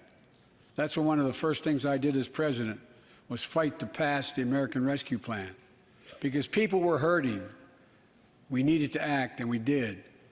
Few pieces of... I'm going to start addressing certain things, and one of the things, I don't know if you noticed it, and I don't think many people didn't realize the But every time it goes to either Republican or Democrat, you'll notice that the Democrat doesn't looks happy with what he's saying, and then you have Kevin McCarthy over here, who is definitely, he looked like he wanted to. You could see he was mouthing something under his, like, whatever. Um, but sir, I don't know what you're mad about. You were here to, as a joint session of Congress, and that's your look to your commander in chief. Okay. Um, let's just, because every time it switches to a Republican, you will notice their reaction. Um, keynote this Kevin McCarthy. You'll probably see Ted Cruz come up very soon.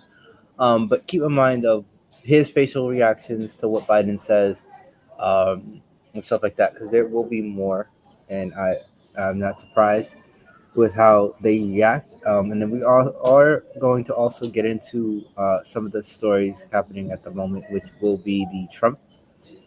Um, we'll talk about Trump momentarily. We will get to him. There is something going on with him right now. We are going to get to him momentarily. But we are going to finish this one out, and then we are going to get into him momentarily. We are then also going to get into a couple of things that, uh, in later news, we're going to get into some other things. But first, we want to address this State of the Union, a couple of things there, give some commentary there. We are then going to shift to our so next on here, next on the show here today, we are going to then speak about President Trump. We're going to speak about President Trump, and going to just have that be known. And I just at a later date, yes, we will figure out how to just interview, our leaders and stuff like that. We will figure out most of that going forward, and you guys will probably see some of our elected leaders having some commentary on certain issues. Um, and I feel like we are going to have at least one of those. I don't know. We're gonna try. See, we're gonna try to be able to do that. Um, and again, there will be a point where I will end up recording most of it. Then it will get posted, or I will live stream the interview with our politicians here. We're gonna try eventually. We're gonna try to do that, and stuff like that. But I'll have questions for them. I'll plan it out. Definitely have questions for them. Certain questions I want to ask. Like one of the things I do want to address here at home, and one of the things I do want to address here in the state of New York is the mask mandate, vaccines. I do want to address, and the other thing I wanted to also address is how do we go about police reform and some of the things that we can do locally, and also via state, what we can do to basically stop gun violence and stuff like that. And, some of the repetitive questions and stuff like that. But, we are going to definitely have that conversation, and we are going to speak to our elected leaders.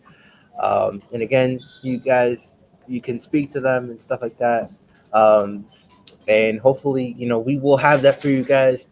Um, and like I said, we will have that for you guys here. And once we do that, I'll have some of the questions here to ask them. And once I do that, after I'm going to ask a couple questions.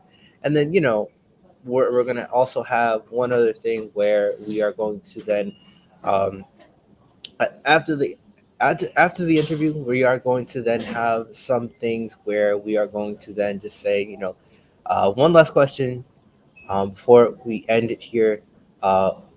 If there's one thing you could do differently, or if there's one thing you could like you want your like everybody has this question, and the question is, oh, you know how do you want your legacy to look like, as if people look back in your uh, either mayoral term, presidential term, or governor term, how do you want people to remember the stuff that you have done throughout the term? So that will be one of the questions I will have for. Um, I'm looking to try to figure out if we can interview Eric Adams. I do want to have him on screen, and I do want to interview him. But I know he is busy doing some mayor stuff.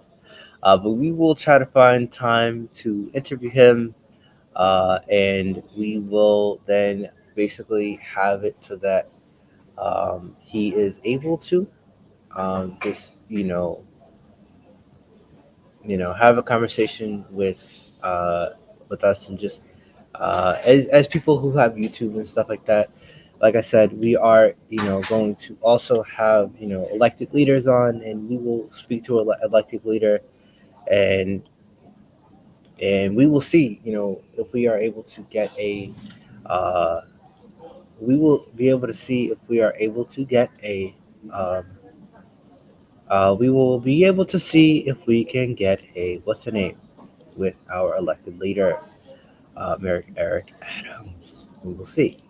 Um, because I know a lot of people do want to see more stuff in the channel, and we will show a lot more stuff. So with that being said, we will, and I'm not joking. Uh,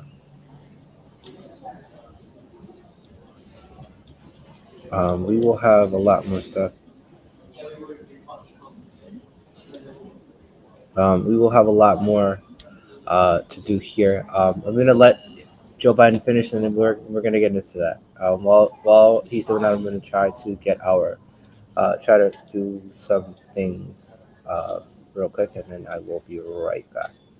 All right.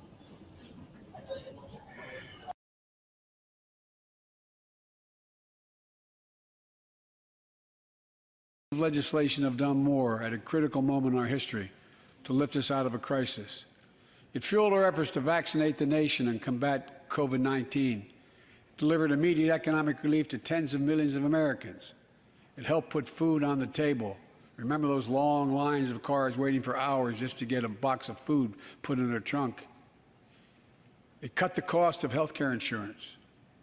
And as my dad used to say, it gave the people just a little bit of breathing room.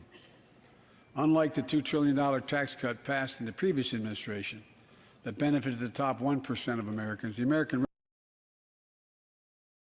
And that's one of the things we all knew that he was going to bring it up. One of the things that he did just bring up just now was the previous administration. The previous administration. He brought up the previous administration and the 2000, what was it, $2,000 the $2,000 $2 trillion tax cut that was in the Trump administration. So just keep that in mind as we go about doing that. All right. So we're gonna let him finish, and we're gonna let him speak. Rescue Plan. The American Rescue Plan helped working people and left. Another key point there, guys, is that you will notice that he just there was a lot of cheering, but then there was also a lot of booing going on there. And one of the other things is you just saw that Chuck Schumer, the New York State senator, stood up, and obviously, he was overjoyed when Joe Biden brought that point up. So we already know that Chuck Schumer is very happy with what Joe Biden has done in his first year as president. So that is number one. We all know that, and everybody can understand that, and we all know. So with that being said, y'all, we are going to then proceed on, and you guys have fun with that. No one behind. Folks,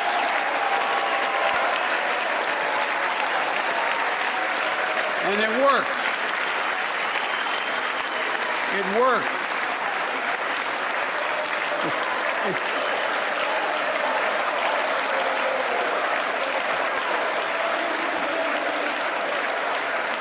It worked.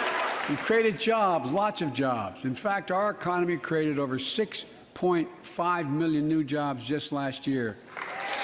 More jobs in 1 year than ever before in the history of the United States of America. The economy grew at a rate of 5.7 last year, the strongest growth rate in 40 years.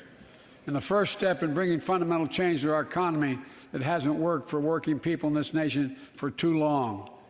For the past 40 years, we were told that tax break for those at the top and benefits would trickle down and everyone would benefit. But that trickle-down theory led to a weaker economic growth, lower wages, bigger deficits, and a widening gap between the top and everyone else in nearly a century.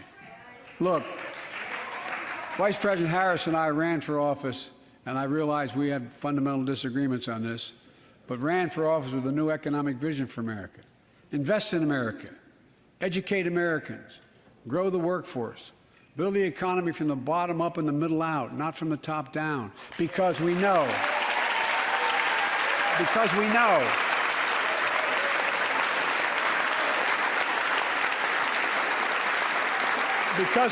when the middle class grows, the poor have a way up and the wealthy do very well. America used to have the best roads, bridges, and airports on earth, and now our infrastructure is ranked 13th in the world. We won't be able to compete for the jobs of the 21st century if we don't fix it. That's why it was so important to pass the bipartisan infrastructure law. And I thank my Republican friends who joined to invest and rebuild America, the single biggest investment in history. It was a bipartisan effort, and I want to thank the members of both parties who worked to make it happen. We're done talking about infrastructure weeks. We're now talking about an infrastructure decade. And look. See these 4 flavors of plant-based protein by Truvani: vanilla, chocolate, banana cinnamon, and chocolate.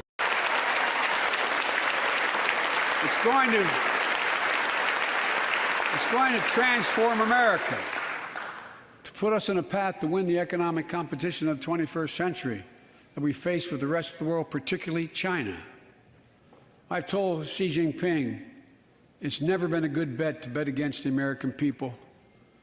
We'll create good jobs for millions of Americans, modernizing roads, airports, ports, waterways, all across America. And we'll do it to withstand the devastating effects of climate change and promote environmental justice. We'll build a national network of 500,000 electric vehicle charging stations. Begin to replace the poisonous lead pipes so every child, every American has clean water to drink at home and at school. We're going to provide affordable, high-speed internet for every American, rural, suburban, urban, and tribal communities. 4,000 projects have already been announced. Many of you have announced them in your districts. And tonight, I'm announcing that this year, we will start fixing over 65,000 miles of highway and 1,500 bridges in disrepair. And folks,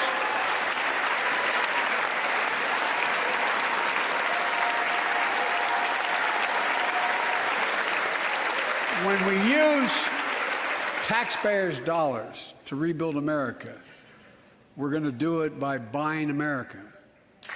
Buy American products. Support American jobs.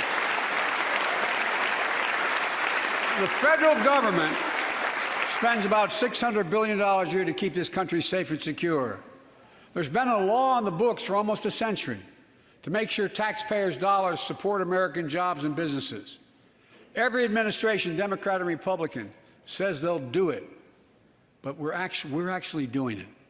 We'll buy America to make sure everything from the deck of an aircraft carrier to the steel on highway guardrails is made in America from beginning to end. All of it. All of it.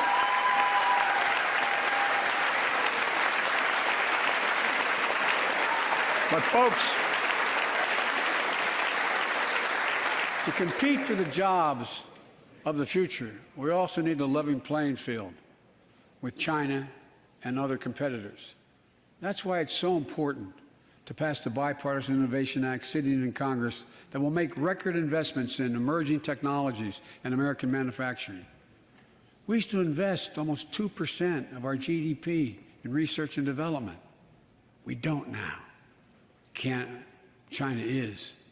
Let me give you one example why it's so important to pass. If you travel 20 miles east of Columbus, Ohio, you'll find 1,000 empty acres of land. It won't look like much, but if you stop and look closely, you'll see a field of dreams, the ground on which America's future will be built. That's where Intel, the American company that helped build Silicon Valley, is going to build a $20 billion semiconductor megasite, up to 8 state-of-the-art factories in one place, 10,000 new jobs. And in those factories, the average job about $135,000 a year. Some of the most sophisticated manufacturing in the world to make computer chips the size of a fingertip, that power the world in everyday lives, from smartphones, technology, the internet, technology that's yet to be invented. But that's just the beginning. Intel CEO Pat Gelsinger, who is here tonight, I don't know where Pat is. Pat, there you go, Pat, stand up.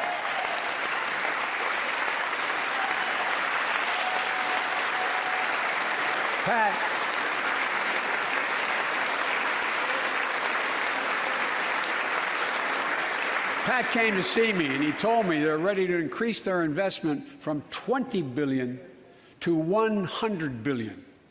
That would be the biggest investment in manufacturing in American history. And all they're waiting for is for you to pass this bill. So let's not wait any longer. Send it to my desk, I'll sign it, and we'll really take off in a big way. One thing I don't know if you guys have noticed is that right there. So Joe Biden has made another point that I think a lot of people don't catch, is the fact that they should pass this bill,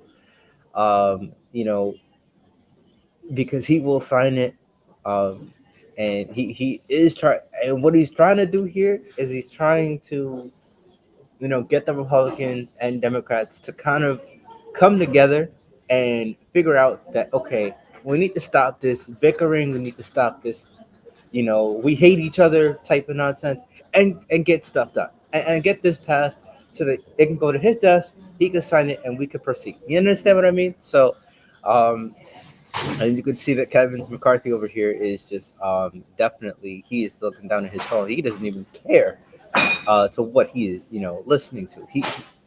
So with that being said, I'm going to let him continue. And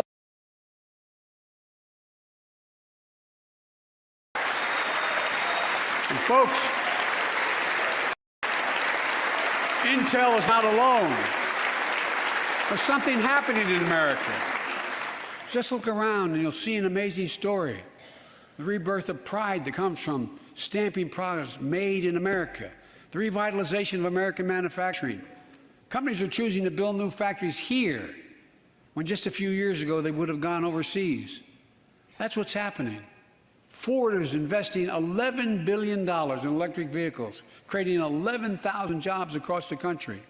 GM is making the largest investment in its history, $7 billion to build electric vehicles, creating 4,000 jobs in Michigan. All told, 369,000 new manufacturing jobs were created in America last year alone. If the government did one thing right this year, they allowed seniors to get free dental care for years to come. Folks,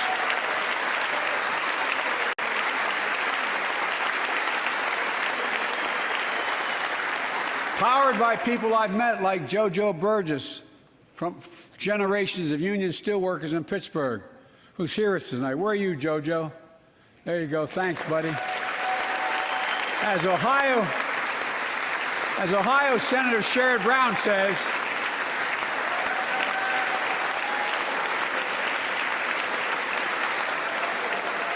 Sherrod Brown says it's time to bury the label Rust Belt.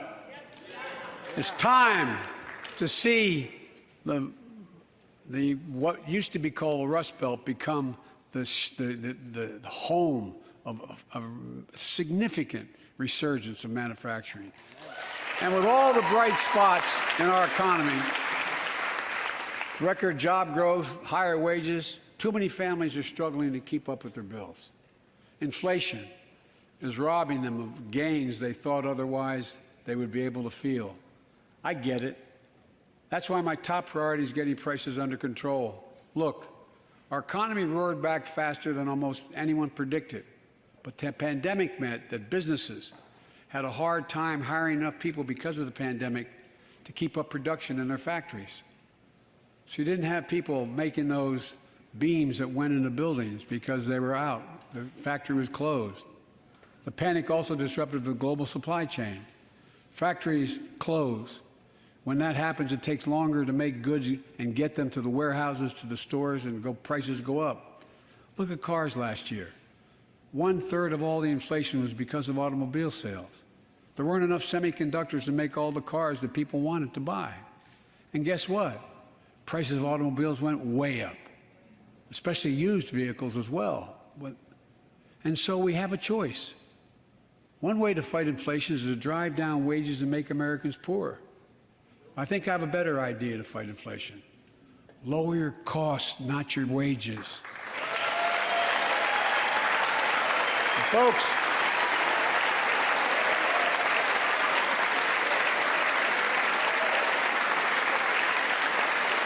that means make more cars and semiconductors in America, more infrastructure and innovation in America, more goods moving faster and cheaper in America, more jobs where you can earn a good living in America. Instead of relying on foreign supply chains, let's make it in America. Look, economists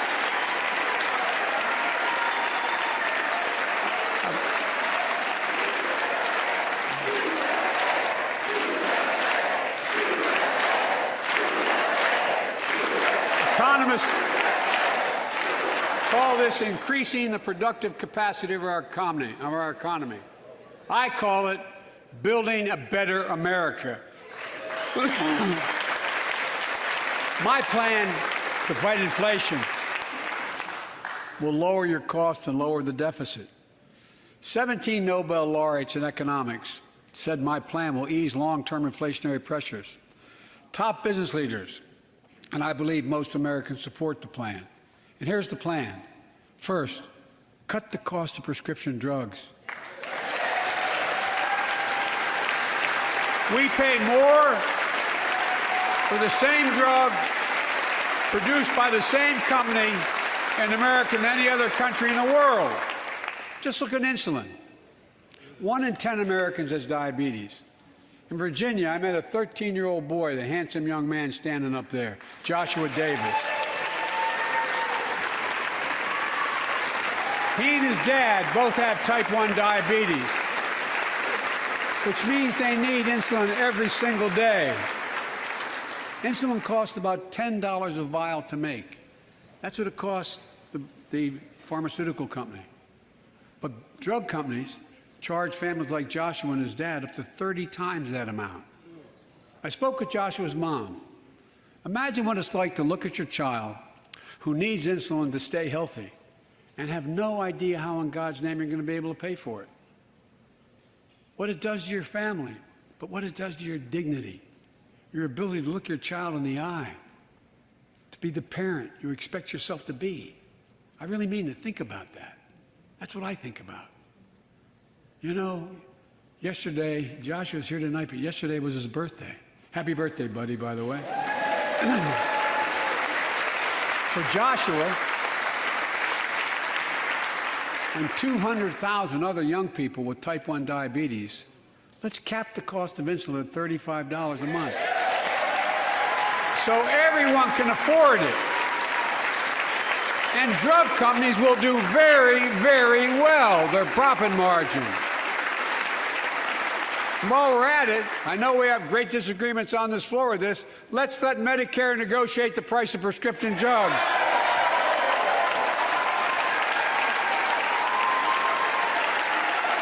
They already set the price for VA drugs. Look, the American Rescue Plan is helping millions of families with Affordable Care Act plans to save them $2,400 a year on their health premiums. Let's close the coverage gap and make these savings permanent. And second, let's cut energy costs for families, an average of $500 a year by combating climate change. Let's provide an investment tax credits to weatherize your home and your business, to be energy efficient and get a tax credit for it. Double America's clean energy production in solar, wind, and so much more. Lower the price of electric vehicles, saving another $80 a month that you're not going to have to pay at the pump. Folks,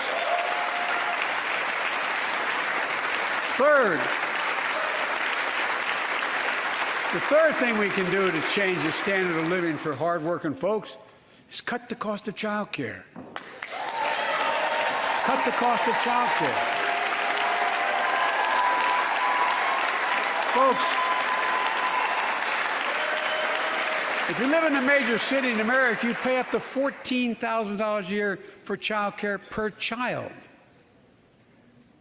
I was a single dad for 5 years, raising 2 kids. I had a lot of help, though. I had a mom, a dad, a brother, and a sister that really helped. But middle class and working folks shouldn't have to pay more than 7% of their income to care for the young children. My plan would cut the cost of child care in half for most families and help parents, including millions of women who left the workforce during the pandemic because they couldn't afford child care, to be able to get back to work, generating economic growth. But my plan doesn't stop there. It also includes home and long-term care, more affordable housing, pre-K for 3- and 4-year-olds. All these will lower costs to families. And under my plan, nobody, let me say this again, nobody earning less than $400,000 a year will pay an additional penny in new taxes. Not a single penny.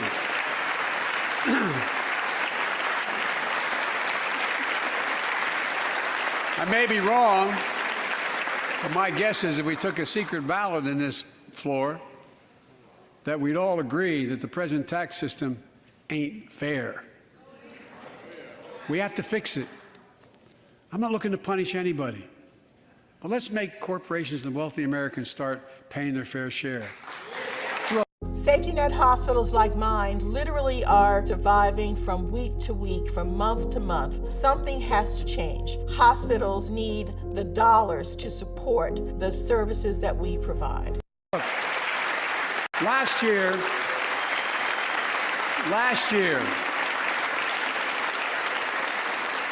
and like Chris Coons and Tom Carper and my distinguished Congresswoman, we come from the land of corporate America. There are more corporations incorporated in America than every other state in America combined. And I still won 36 years in a row. The point is, even they understand they should pay just a fair share. Last year, 55 of the Fortune 500 companies earned $40 billion in profit and paid zero in federal taxes. Now look, it's not fair. That's why I proposed a 15% minimum tax rate for corporations. And that's why in the G7 and other meetings overseas, we're able to put together, I was able to be somewhat helpful, 130 countries agree on a global minimum tax rate. So companies can't get out of paying their taxes at home by shipping jobs and factories overseas. It'll raise billions of dollars. That's why I propose closing loopholes for the very wealthy who pay a lower tax rate than a teacher and a firefighter. So that's my plan, but we'll go in more detail later. We will grow the economy, lower the cost of families. So what are we waiting for? Let's get this done. We all know we've got to make changes. Folks,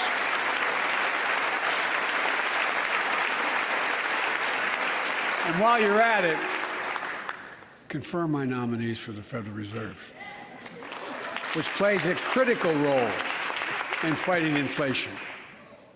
My plan will not only lower costs and give families a fair shot, it will lower the deficit. The previous administration not only ballooned the deficit with those tax cuts for the very wealthy and corporations, it undermined the watchdogs, the job of those to keep pandemic relief funds being wasted. Remember we had those debates about whether or not those watchdogs should be able to see every day how much money was being spent, where was it going to the right place? But in my administration, the watchdogs are back. And we're going to go after the criminals who stole billions of relief money meant for small business and millions of Americans. And tonight I'm announcing that the Justice Department will soon name a chief prosecutor for pandemic fraud.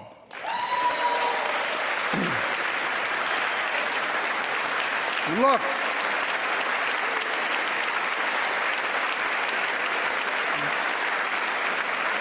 I think we all agree, thank you. By the end of this year, the deficit will be down to less than half of what it was before I took office. The only president ever to cut the deficit by more than $1 trillion in a single year. Lowering your cost also meant demanding more competition. I'm a capitalist, but capitalism without competition is not capitalism. Capitalism without competition is exploitation. It drives up profits. And corporations have to compete. Their profits go up and your prices go up when they don't have to compete. Small businesses and family farmers and ranchers, I need not tell some of my Republican friends from those states. Guess what? You got 4 basic meat packing facilities. That's it. You play with them or you don't get to play at all. And you pay a hell of a lot more. A hell of a lot more because there's only 4. See what's happening with ocean carriers moving goods in and out of America. During the pandemic, about half a dozen or less foreign-owned companies raised prices by as much as 1,000% and made record profits. Tonight, I'm announcing a crackdown on those companies overcharging American businesses and consumers. And folks,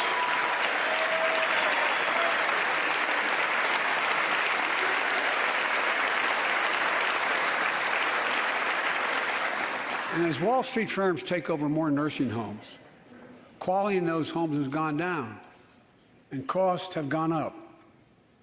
That ends on my watch. Medicare is going to set higher standards for nursing homes and make sure loved ones get the care they deserve and that they inspect and they will look at closely. We're also going to cut costs to keep the economy going strong and giving workers a fair shot, provide more training and apprenticeships, hire them based on skills, not just their degrees. Let's pass the Paycheck Fairness Act and paid leave. Raise the minimum wage to $15 an hour and extend the child tax credit so no one has to raise a family in poverty. Let's increase Pell Grants, increase our historic support for HBCUs, and invest in what Jill, our First Lady who teaches full-time, calls America's best-kept secret, community colleges. Look, let's pass the PRO Act. When a majority of workers want to form a union, they shouldn't be able to be stopped. When we invest in our workers and we build an economy from the bottom up and the middle out together, we can do something we haven't done in a long time, build a better America. For more than 2 years, COVID has impacted every decision in our lives and the life of this nation. And I know you're tired, frustrated, and exhausted. That doesn't even count the close to 1 million people who sit at a dining room table or a kitchen table and look at an empty chair because they lost somebody. But I also know this, because of the progress we've made, because of your resilience and the tools that we have been provided by this Congress, tonight I can say we're moving forward safely back to more normal routines. We've reached a new moment in the fight against COVID-19, where severe cases are down to a level not seen since July of last year. Just a few days ago, the Center for Disease Control and Prevention issued a new mask guidelines. Under the new guidelines, most Americans and most of the country can now go mask-free. And based on projections, more of the country will reach a point across the next couple of weeks. And thanks to the progress we've made in the past year, COVID-19 no longer need control our lives. I know some are talking about living with COVID-19, but tonight I say that we never will just accept living with COVID-19. We'll continue to combat the virus as we do other diseases. And because this virus mutates and spreads, we have to stay on guard. And here are 4 common sense steps as we move forward safely, in my view. First, stay protected with vaccines and treatments. We know how incredibly effective vaccines are. If you're vaccinated and boosted, you have the highest degree of protection. And we'll never give up on vaccinating more Americans. Now, I know parents with kids under 5 are eager to see their vaccines authorized for their children. Scientists are working hard to get that done. We'll be ready with plenty of vaccines if and when they do. We're all ready. We are also ready with antiviral treatments. If you get COVID-19, the Pfizer pill reduces your chances of ending up in the hospital by 90%. I've ordered more pills than anyone in the world has. Pfizer is working overtime to get us 1 million pills this month and more than double that next month. And now we're launching the Test to Treat initiative. So people can get tested at a pharmacy, and if they prove positive, receive the antiviral pills on the spot at no cost. And folks, if you're immunocompromised or have some other vulnerability, we have treatments and free high-quality masks. We're leaving no one behind or ignoring anyone's needs as we move forward. On testing, we've made hundreds of millions of tests available, and you can order them for free to your doorstep. And we've already ordered free tests. If you already ordered free tests tonight, I'm announcing you can order another group of tests. Go to covidtest.gov starting next week, and you can get more tests. Second, we must prepare for new variants. Over the past, we've gotten much better at detecting new variants. If necessary, we'll be able to develop new vaccines within 100 days instead of maybe months or years. And if Congress provides the funds we need, we'll have new stockpiles of tests, masks, pills ready if needed. I can't promise a new variant won't come, but I can promise you we'll do everything within our power to be ready if it does. Third,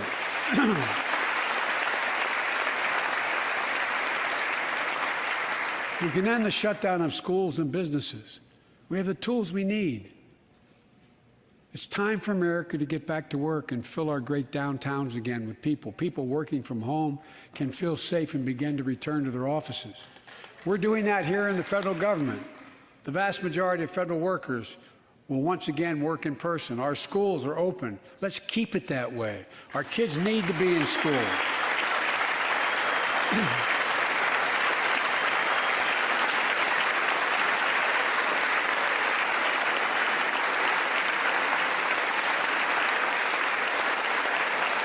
With 75% of adult Americans fully vaccinated and hospitalizations down by 77%, most Americans can remove their masks and stay in the classroom and move forward safely. We achieved this because we provided free vaccines, treatments, tests, and masks. Of course, continuing this costs money, so I'll not surprise you. I'll be back to see you all. And I'm going to soon send a request to Congress. The vast majority of Americans have used these tools and may want again. We may need them again, so I expect Congress, and I hope you'll pass that quickly. Fourth, we'll continue vaccinating the world. We've sent 475 million vaccine doses to 112 countries, more than any nation on earth. We won't stop because you can't build a wall high enough to keep out a vaccine. The vaccine can stop the spread of these diseases. You know, we've lost so much in COVID-19. Time with one another. The worst of all, the loss of life. Let's use this moment to reset, So stop looking at COVID as a partisan dividing line. See it for what it is, a god-awful disease. Let's stop seeing each other as enemies and start seeing each other for who we are, fellow Americans. Look,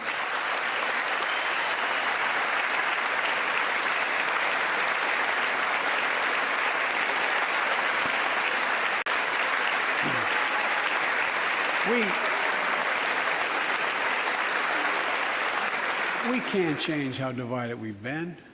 It was a long time in coming. But we can change how to move forward on COVID-19 and other issues that we must face together. I recently visited New York City Police Department days after the funerals of Officer Wilbur Mora and his partner, Officer Jason Rivera. They were responding to a 9/11 call when a man shot and killed them with a stolen gun. Officer Moore was 27 years old. Officer Rivera was 22 years old. Both Dominican Americans who grew up in the same streets that they later chose to patrol as police officers. I spoke with their families, and I told them that we were forever in debt for their sacrifices and will carry on their mission to restore the trust and safety of every community deserves. Like some of you that have been around for a while, I've worked with you on these issues for a long time. I know what works. Investigating crime prevention and community policing, cops who walk the beat, who know the neighborhood, and who can restore trust and safety. Let's not abandon our streets or choose between safety and equal justice. Let's come together and protect our communities, restore trust, and hold law enforcement accountable. That's why the Justice Department has required body cameras, banned chokeholds, and restricted no-knock warrants for its officers. That's why the American Rescue Plan that you all provided $350 billion that cities, states, and counties can use to hire more police, invest in more proven strategies.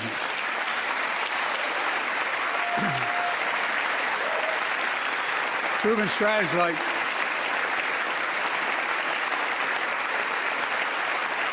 strategies like community violence interruption, trusted messengers, breaking the cycle of violence and trauma, and giving young people some hope. We should all agree the answer is not to defund the police, it's to fund the police.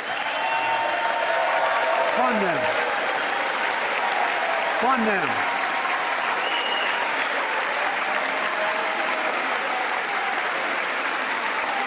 Fund them with resources and training. Resources and training they need to protect our communities. I ask Democrats and Republicans alike to pass my budget and keep our neighborhoods safe. And we'll do everything in my power to crack down on gun trafficking, of ghost guns that you can buy online, assemble at home, no serial numbers, can't be traced. I ask Congress to pass proven measures to reduce gun violence. Pass universal background checks. Why should anyone on the terrorist list be able to purchase a weapon? Why? Why? And folks, ban assault weapons with high-capacity magazines that hold up to 100 rounds. You think the deer are wearing Kevlar vests? Look, repeal the liability shield that makes gun manufacturers the only industry in America that can't be sued. The only one. Imagine had we done that with the tobacco manufacturers. These laws don't infringe on the Second Amendment. They save lives. The most fundamental right in America is the right to vote and have it counted. And look, it's under assault. In state after state, new laws have been passed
not only suppress the vote, we've been there before, but to subvert the entire election. We can't let this happen. Tonight I call on the Senate to pass the Freedom to Vote Act, pass the John Lewis Act, Voting Rights Act. And while you're at it, pass the Disclose Act so Americans know who's funding our election. Look, tonight, I'd like to honor someone who dedicated his life to serve this country. Justice Breyer, an Army veteran, constitutional scholar, retiring Justice of the United States Supreme Court. Justice Breyer, thank you for your service. Thank you, thank you, thank you. I mean it. Get up, stand, let them see you. Thank you.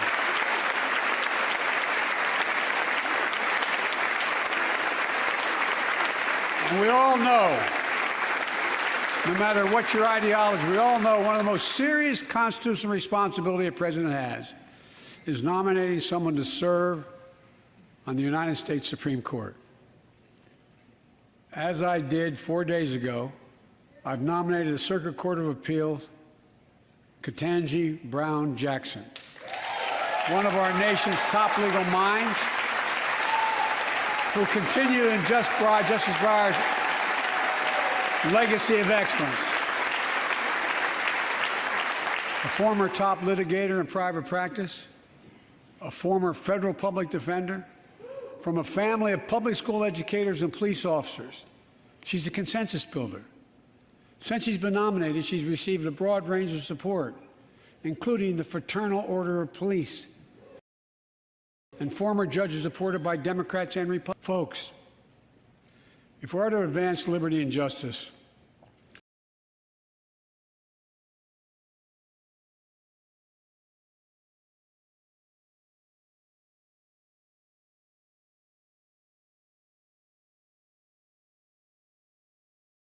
we need to secure our border and fix the immigration system.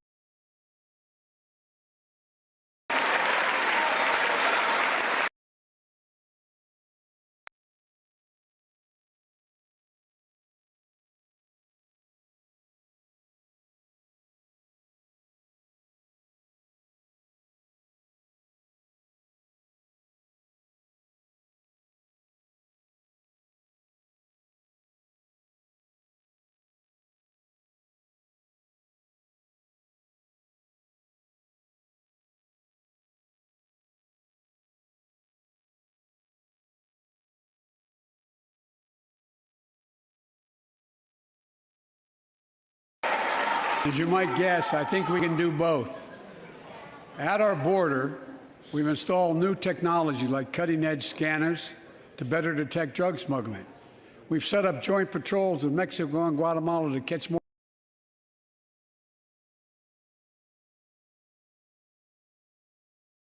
human traffickers. We're putting families fleeing persecution and violence can have their curses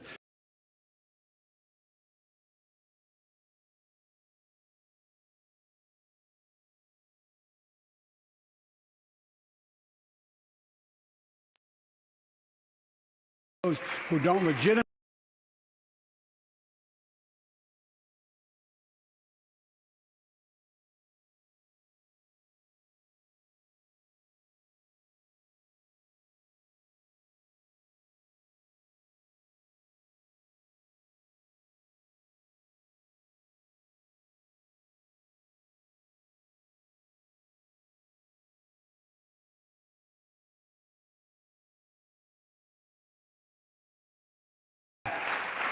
we're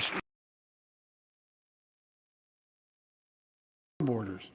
We can do all this while keeping lit the torch of liberty that has led a generation of immigrants to this land, my forebears and many of yours. Provide a pathway to citizenship for dreamers, those with temporary status, farm workers, essential workers. Revise our laws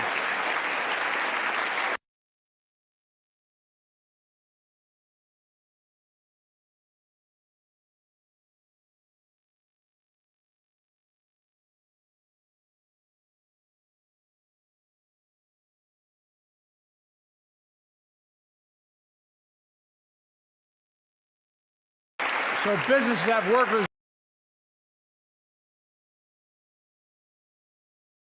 wait decades.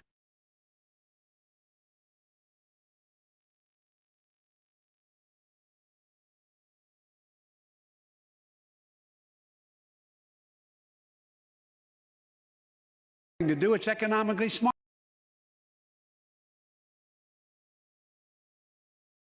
thing to do.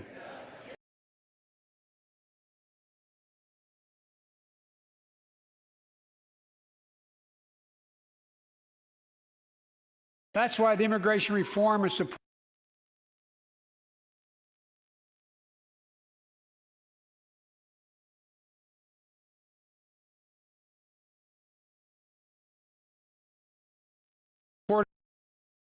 Unions, the religion.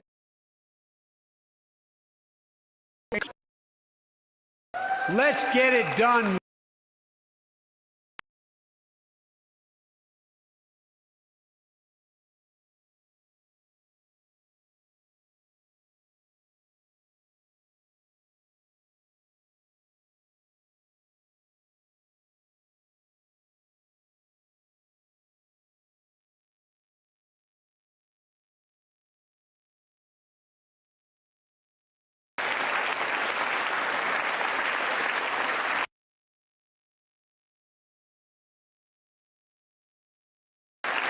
Advancing liberty and justice also requires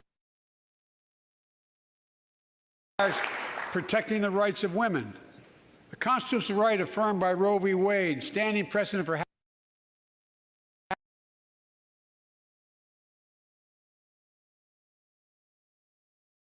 half a century, is under attack as never before. If you want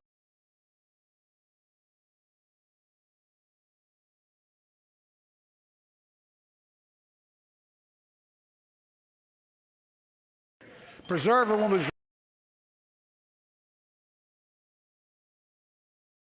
maternal health care for all Americans.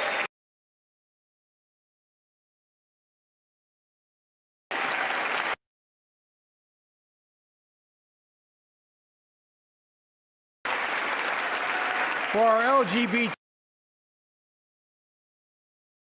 Americans,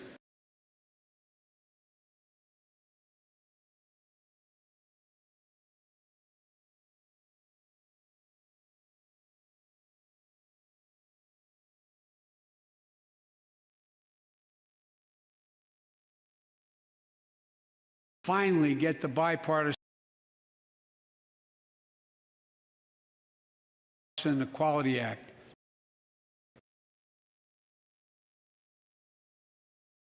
To my desk. The onslaught of state laws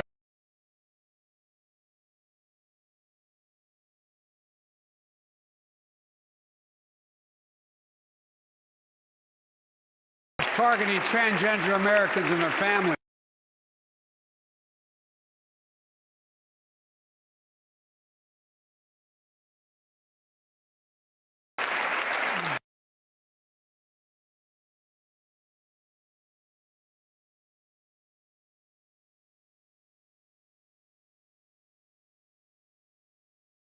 Just demonstrated, while often appear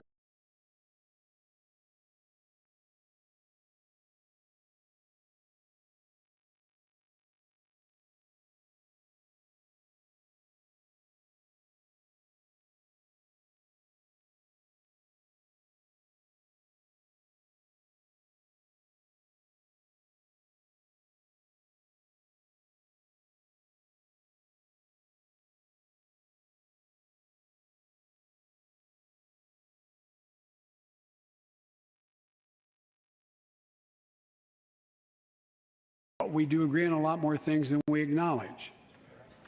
I signed 80 bipartisan bills into law last year, from preventing government shutdowns, to protecting Asian Americans from still too common hate crimes, to reforming military justice, and will soon be strengthening the Violence Against Women Act that I first wrote 3 decades ago.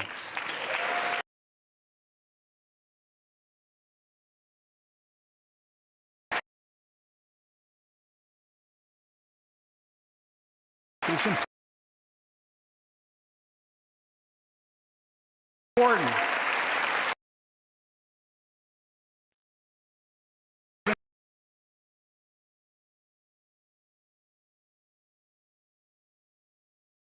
Nation. We can come together and do big things we can do together, in my view. First, beat the opioid epidemic. There's so much we can do.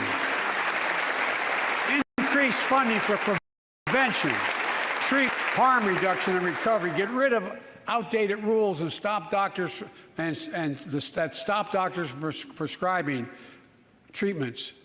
Stop the flow of illicit drugs by working with state and local law enforcement to go after the traffickers. And if you're suffering from addiction, you should know you're not alone. I believe in recovery, and I celebrate the 23 million Americans in recovery. Second, let's take on mental health, especially among our children whose lives and education have been turned upside down. The American Rescue Plan gave schools money to hire teachers and help students make up for lost learning. I urge every parent to make sure your school does just that. They have the money. We can all play a part. Sign up to be a tutor or a mentor. Children were also struggling before the pandemic: bullying, violence, trauma, and the harms of social media. As Frances Haugen, who is here tonight with us, has shown, we must hold social media platforms accountable for the national experiment they're conducting on our children for profit.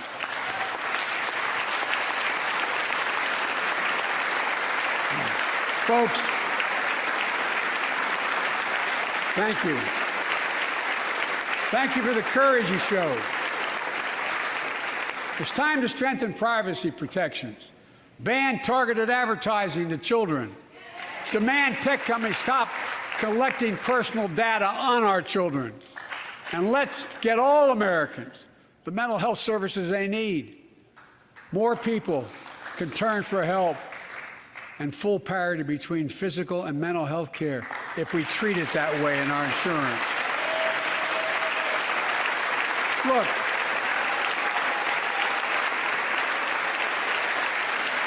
the third piece of that agenda is support our veterans. Veterans are the backbone and the spine of this country. They're the best of us. I've always believed that we have a sacred obligation to equip those we send to war and care for those and their family when they come home. My administration is providing assistance in job training, housing, and now helping lower-income veterans get VA care debt-free.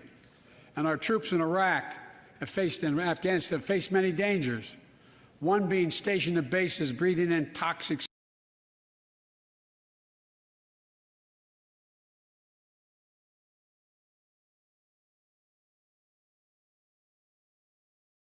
So this is going to be, I think this is the point where Joe Biden is going to talk about his,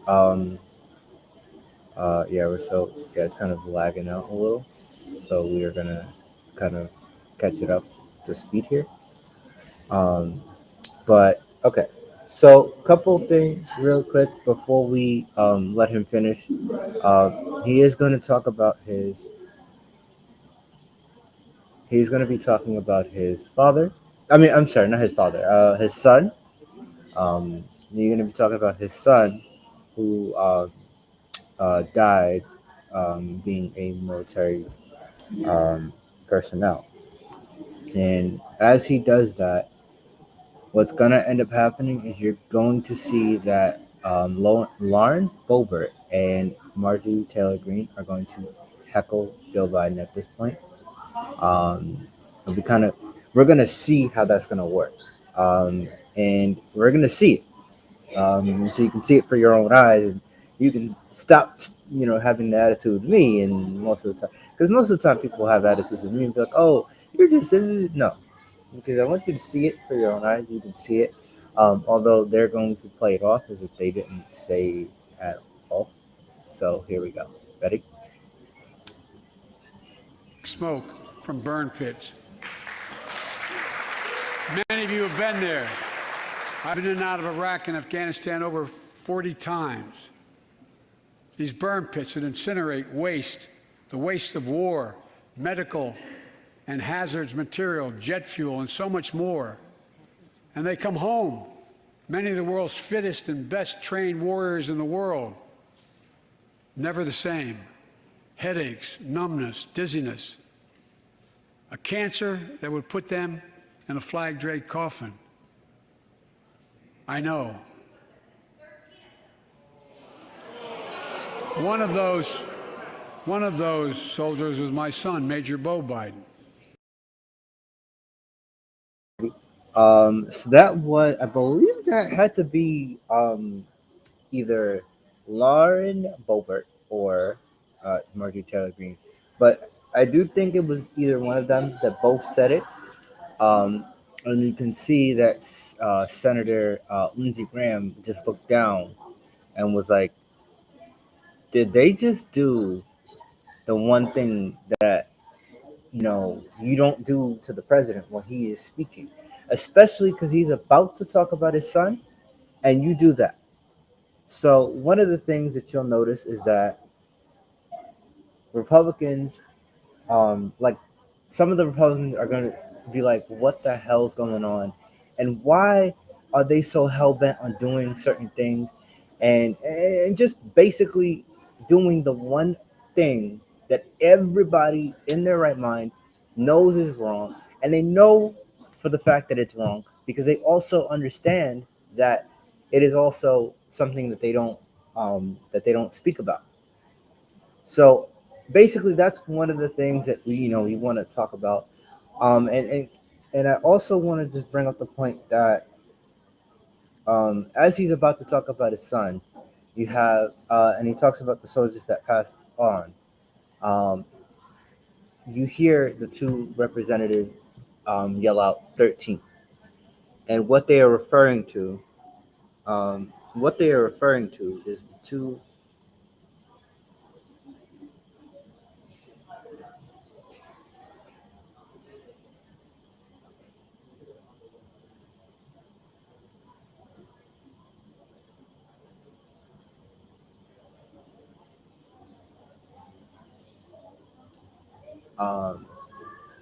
All right, so that is number one.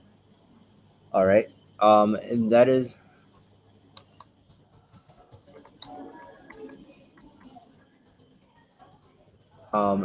number one.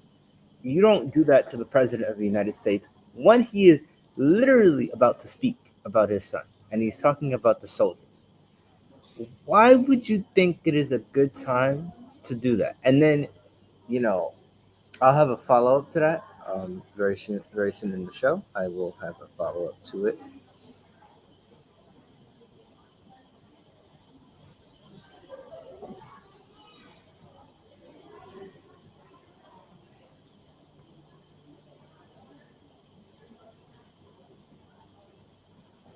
Alrighty.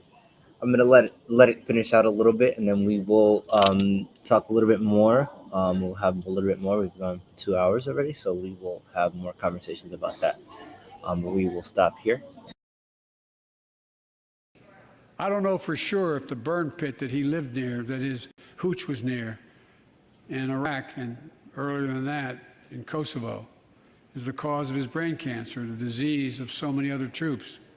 But I am committed to find out everything we can, committed to military families like Danielle Robinson from Ohio, the widow of Sergeant First Class Heath Robinson.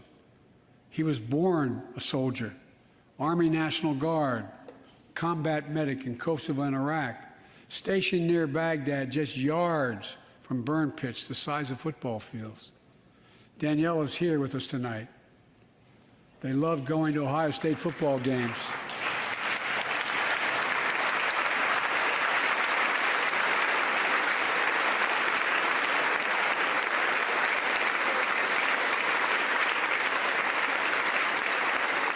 If you want to eat healthy and feel your best, you gotta try Kachava. Kachava is the world's. And he loved building Legos with their daughter. But cancer from prolonged exposure to burn pits ravaged Heath's lungs and body. Danielle says Heath was a fighter to the very end. He didn't know how to stop fighting, and neither did she. Through her pain, she found purpose to demand that we do better. Tonight, Danielle, we are going to do better. The VA is pioneering new ways of linking toxic exposure to disease, already helping more veterans get benefits. And tonight, I'm announcing we're expanding eligibility to veterans suffering from 9 respiratory cancers. I'm also calling on Congress to pass a law to make sure veterans devastated by toxic exposure in Iraq and Afghanistan finally get the benefits and the comprehensive health care they deserve.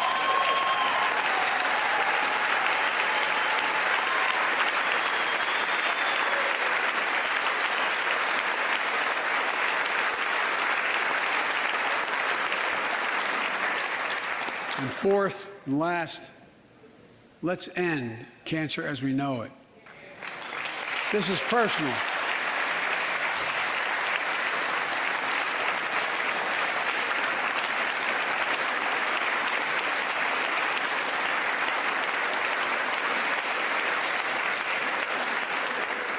This is personal to me and to Jill and to Kamala and so many of you.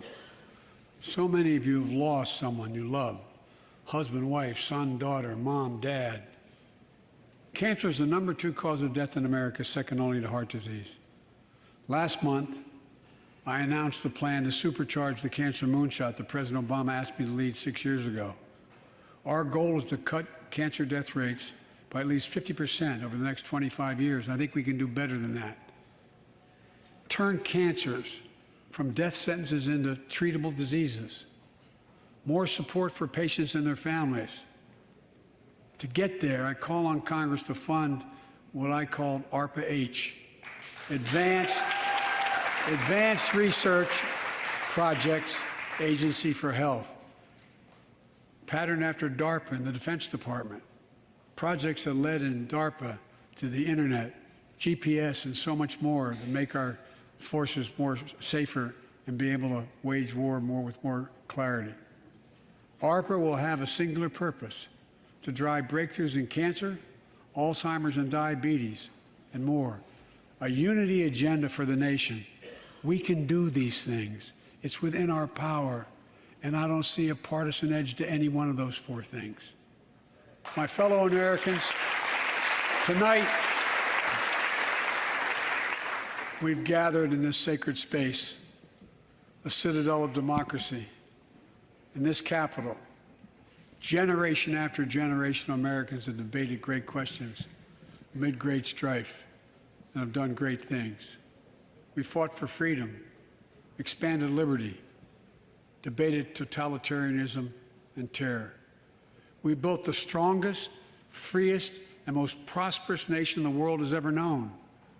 Now is the hour, our moment of responsibility, our test of resolve and conscience, of history itself. It is in this moment that our character of this generation is formed. Our purpose is found. Our future is forged.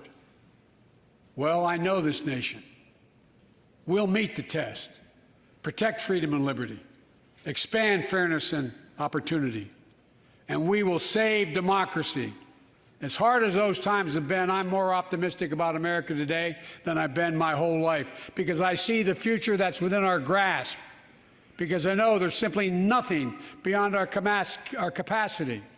We're the only nation on earth that has always turned every crisis we've faced into an opportunity. The only nation that can be defined by a single word: possibilities. So on this night, on our 245th year as a nation, I've come to report on the state of the nation, the State of the Union. And my report is this: the State of the Union is strong because you, the American people, are strong. We are stronger today. We are stronger today than we were a year ago. And we'll be stronger a year from now than we are today. This is our moment to meet and overcome the challenges of our time. And we will, as one people, one America, the United States of America. God bless you all, and may God protect our troops. Thank you. Go get him.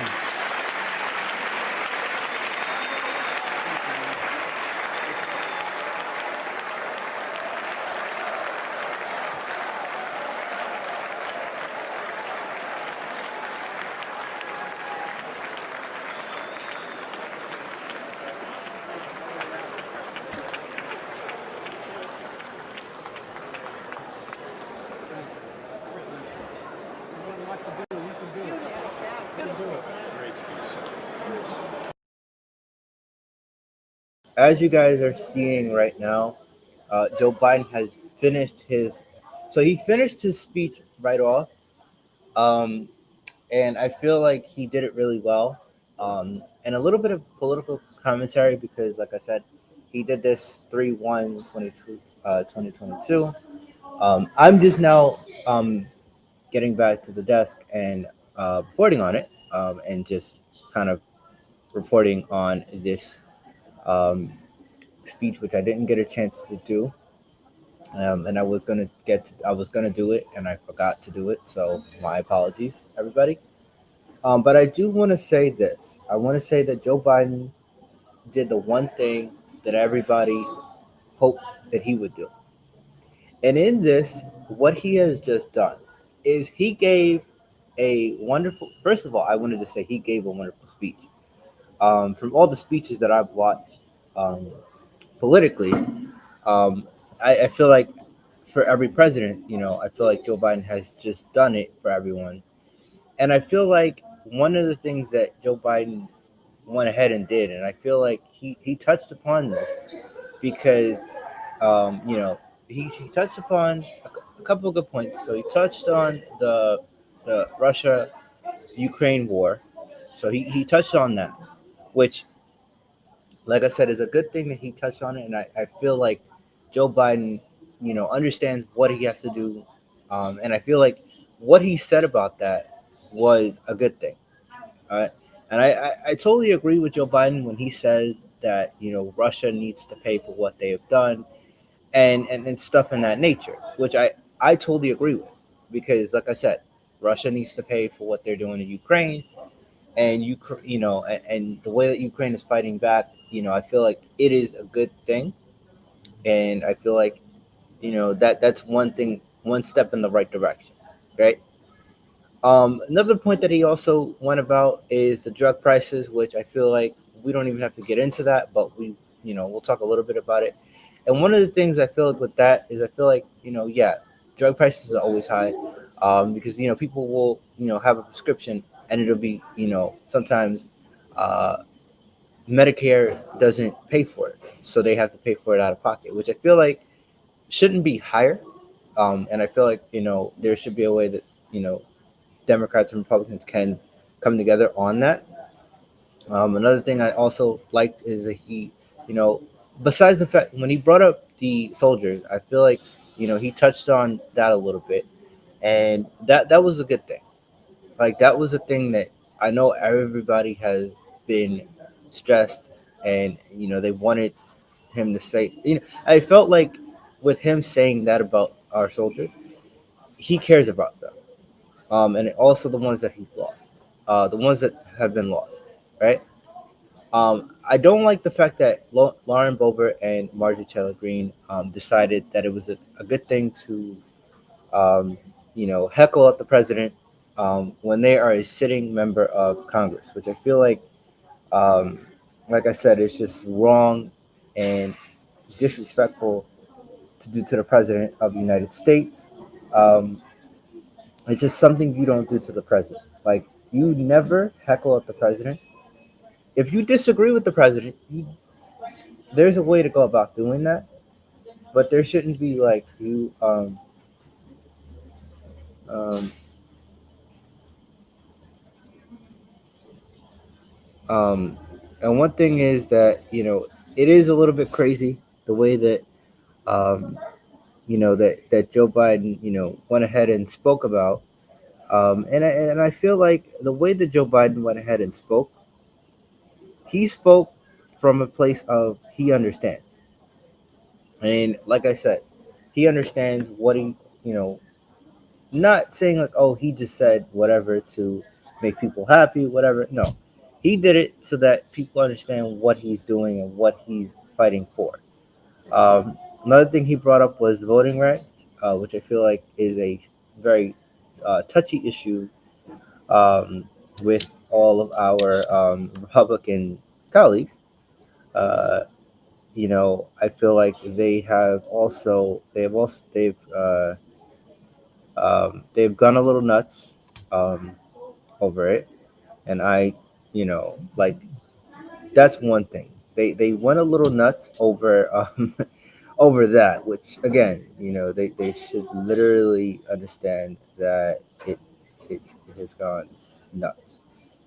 So that is one issue that they should look, that we looked into, and we said that Republicans, are like very angry with a lot of things.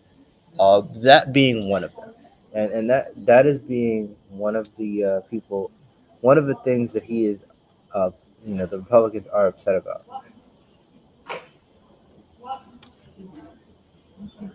Um, and that is one thing.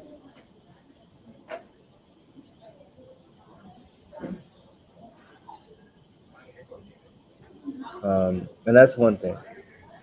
Uh, and one thing I just want to say about that is that Joe Biden, um, you know, I feel like Nancy Pelosi. Um, I feel like Nancy Pelosi just like, and not even to say anything horrible, but Nancy Pelosi, like Nancy Pelosi was very happy with the way that Joe Biden went ahead, and every time he said something, you know, that I think everybody wanted to know and wanted to see, um, he went ahead and did it, and that I think that alone just made Nancy Pelosi happy. And you can see in her facial expressions that every time Joe Biden said something like that, he, triggered a couple of people. Um, you know, a lot of Democrats, were applauding, and you can tell how happy they were. Um, yeah, and he spoke on a lot of issues that a lot of people are very strongly about. So that is number one. Number two, the second thing here, right? That everybody doesn't understand, and a lot of people are, you know, we're gonna figure that out, all right. And one thing that I just want people to understand is that everybody has to get it together. When when people say that Joe Biden is this, Joe Biden is that, remember you got to look at it from a different perspective. You know what I mean? And you have to look at it as, okay, yeah, I disagree with some of the things that President Biden has said and stuff like that. But, when he's giving the State of the Union, and especially that's the one speech that you want to hear. Um, and you want to hear like what the president has to say, what he's reporting on, because the State of the Union is to talk about certain issues, and then also,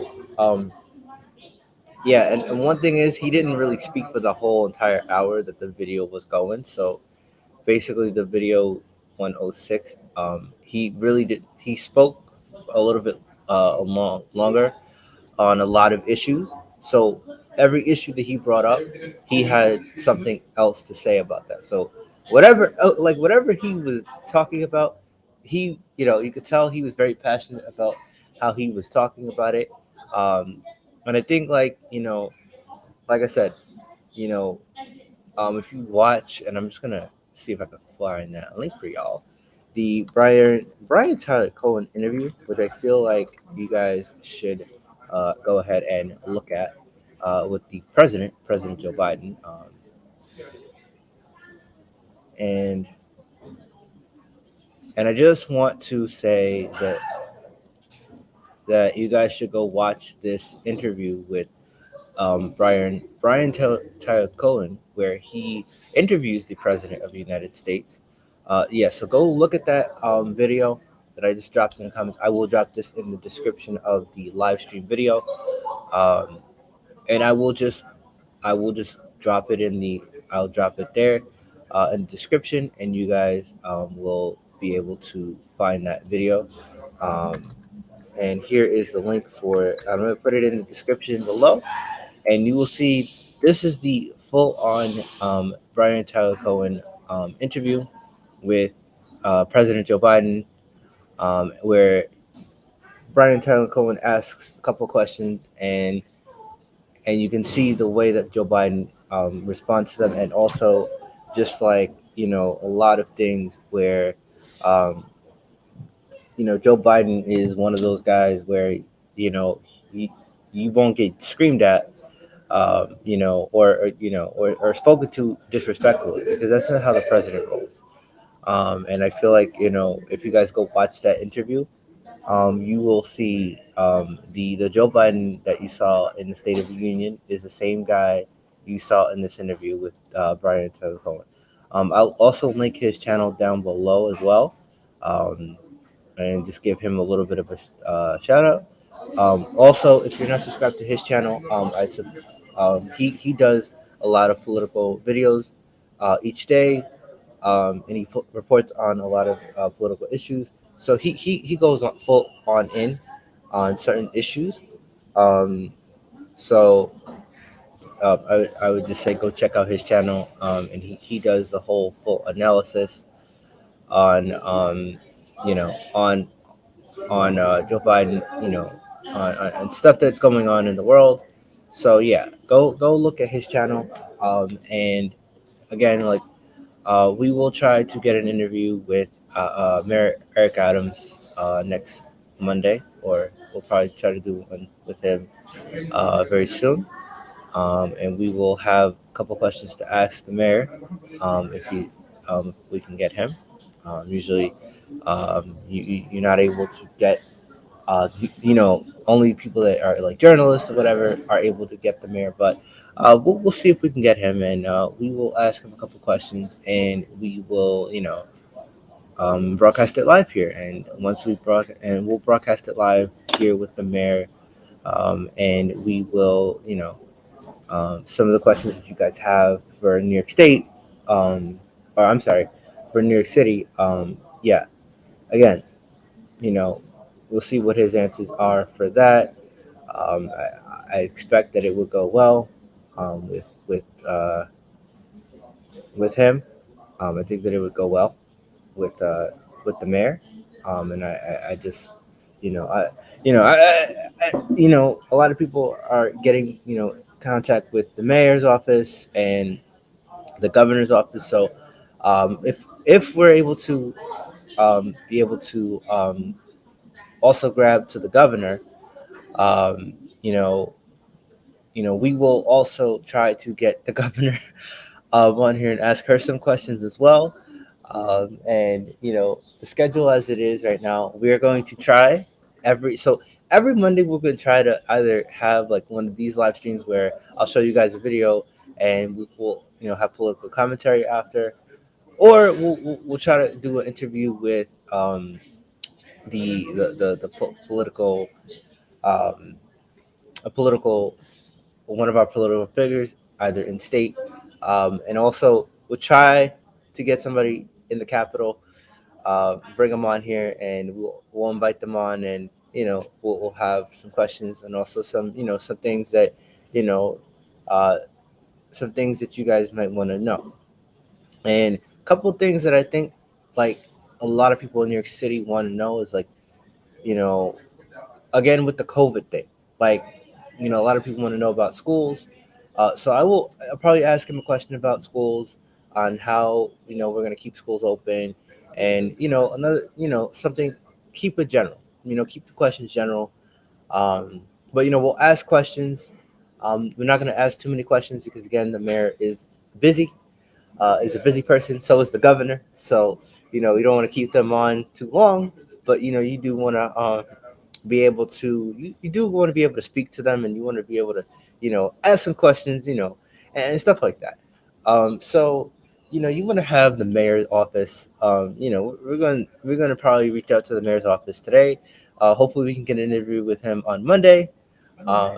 If not, we'll probably try to do it this week, because I know we just said that today will be political. Every Monday will be political Monday, but at least we'll probably do an interview with him on Monday, just like a prep questions and stuff like that. And then next week Monday we'll probably have the governor on, and ask her some questions, as it relates to COVID, uh, as it relates to school reopening, like school openings, like like mask mandate, and just a couple of stuff that I think would be an important topic to speak about.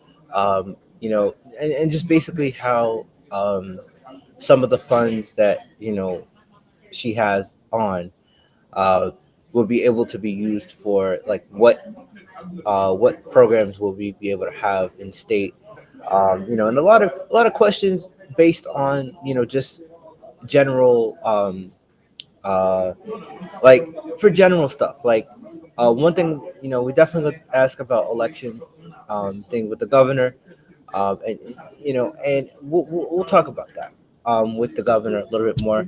We'll ask the governor a couple questions, and like I said, we'll try to get the mayor on. And when we get the mayor on, we'll try to ask him a couple questions, just about COVID, school reopenings, and you know any other topic that I think is deemed necessary to speak about. Which I know definitely a lot of people want to know about the schools. A lot of people want to know. A lot of people want to know about schools, and if we're gonna, how we're maintaining to keep them open, mask mandates, vaccine, um, requirements, because I know the vaccine requirement, is not very heavy at the moment. But I also know that he's encouraging people to get vaccinated, and he's also out there, riding the public bus, and stuff like that. So we'll probably ask him a question or two about that.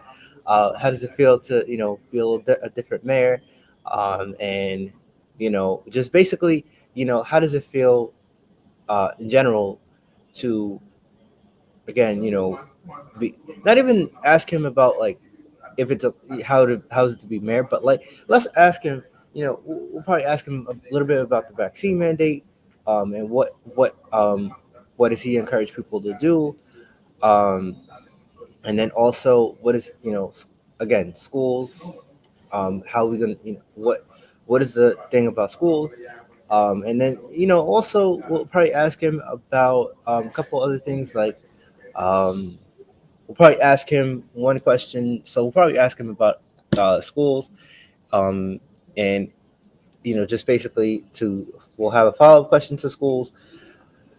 We'll have a question for schools, and then we'll have a follow up question, to back up that question, a little bit, and then we'll probably talk about the vaccine mandate, the mask requirement, in state, because I know the state government has just said that mask requirement is no longer, or based on the CDC guidance. We'll ask them about, if they're, uh, upon watching the numbers, where do you think we are as a city? Where do you think we stand at the moment, on COVID? And we'll probably ask him a question about, we'll probably ask him one question about, simple, like, what do you think, most New Yorkers need to know about, like, what is, how do we want to keep the, one thing about police reform, reforming the police, because I know he's doing a lot with the police, and also with safety, because one issue of his is safety, is having, New York City be safe. So one thing would ask him is, oh, how do you want to, how would you be, um, um,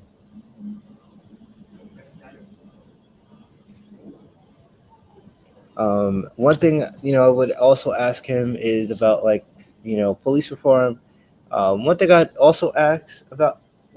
probably also ask him is, about one thing about how do you plan to keep New York City safe, and what are the steps that you're taking to ensure that the city will be safer. Um, and and that's probably what we'll do. Um,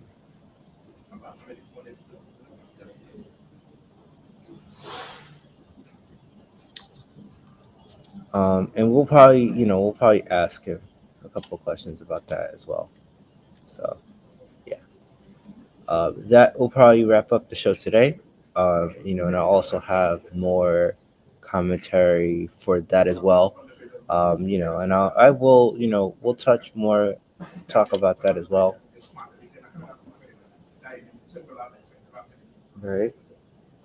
So with that being said, I think that wraps up my political Monday for you guys.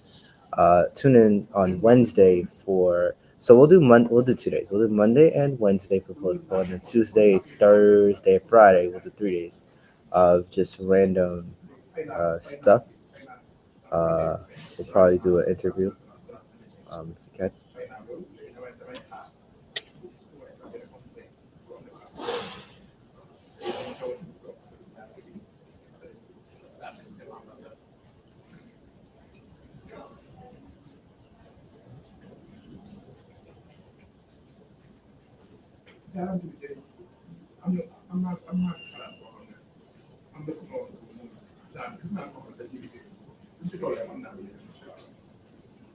All right.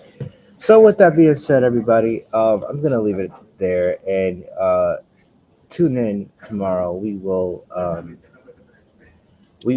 tune in tomorrow, and we will have conversations about that as well. We'll have more on some things that I think will be addressed, and yeah. So I'll let you know if we get that interview, guys, in probably a video, and I'll let you guys know if we got the interview, and we will talk about some issues with the mayor, hopefully next week or sooner rather than later, because I know a lot of people want to speak about that. All right, so we will have that conversation we'll probably have it with the mayor next week, and yeah. All right, guys, I'm gonna peace out, and that is the end of the show. Thank you for tuning in, and enjoy this restream because I like this restream. If you guys want to use it, um, it is in the video, so it's in the live stream, powered by Restream. If you want to use Restream for your uh, videos, go ahead and do so.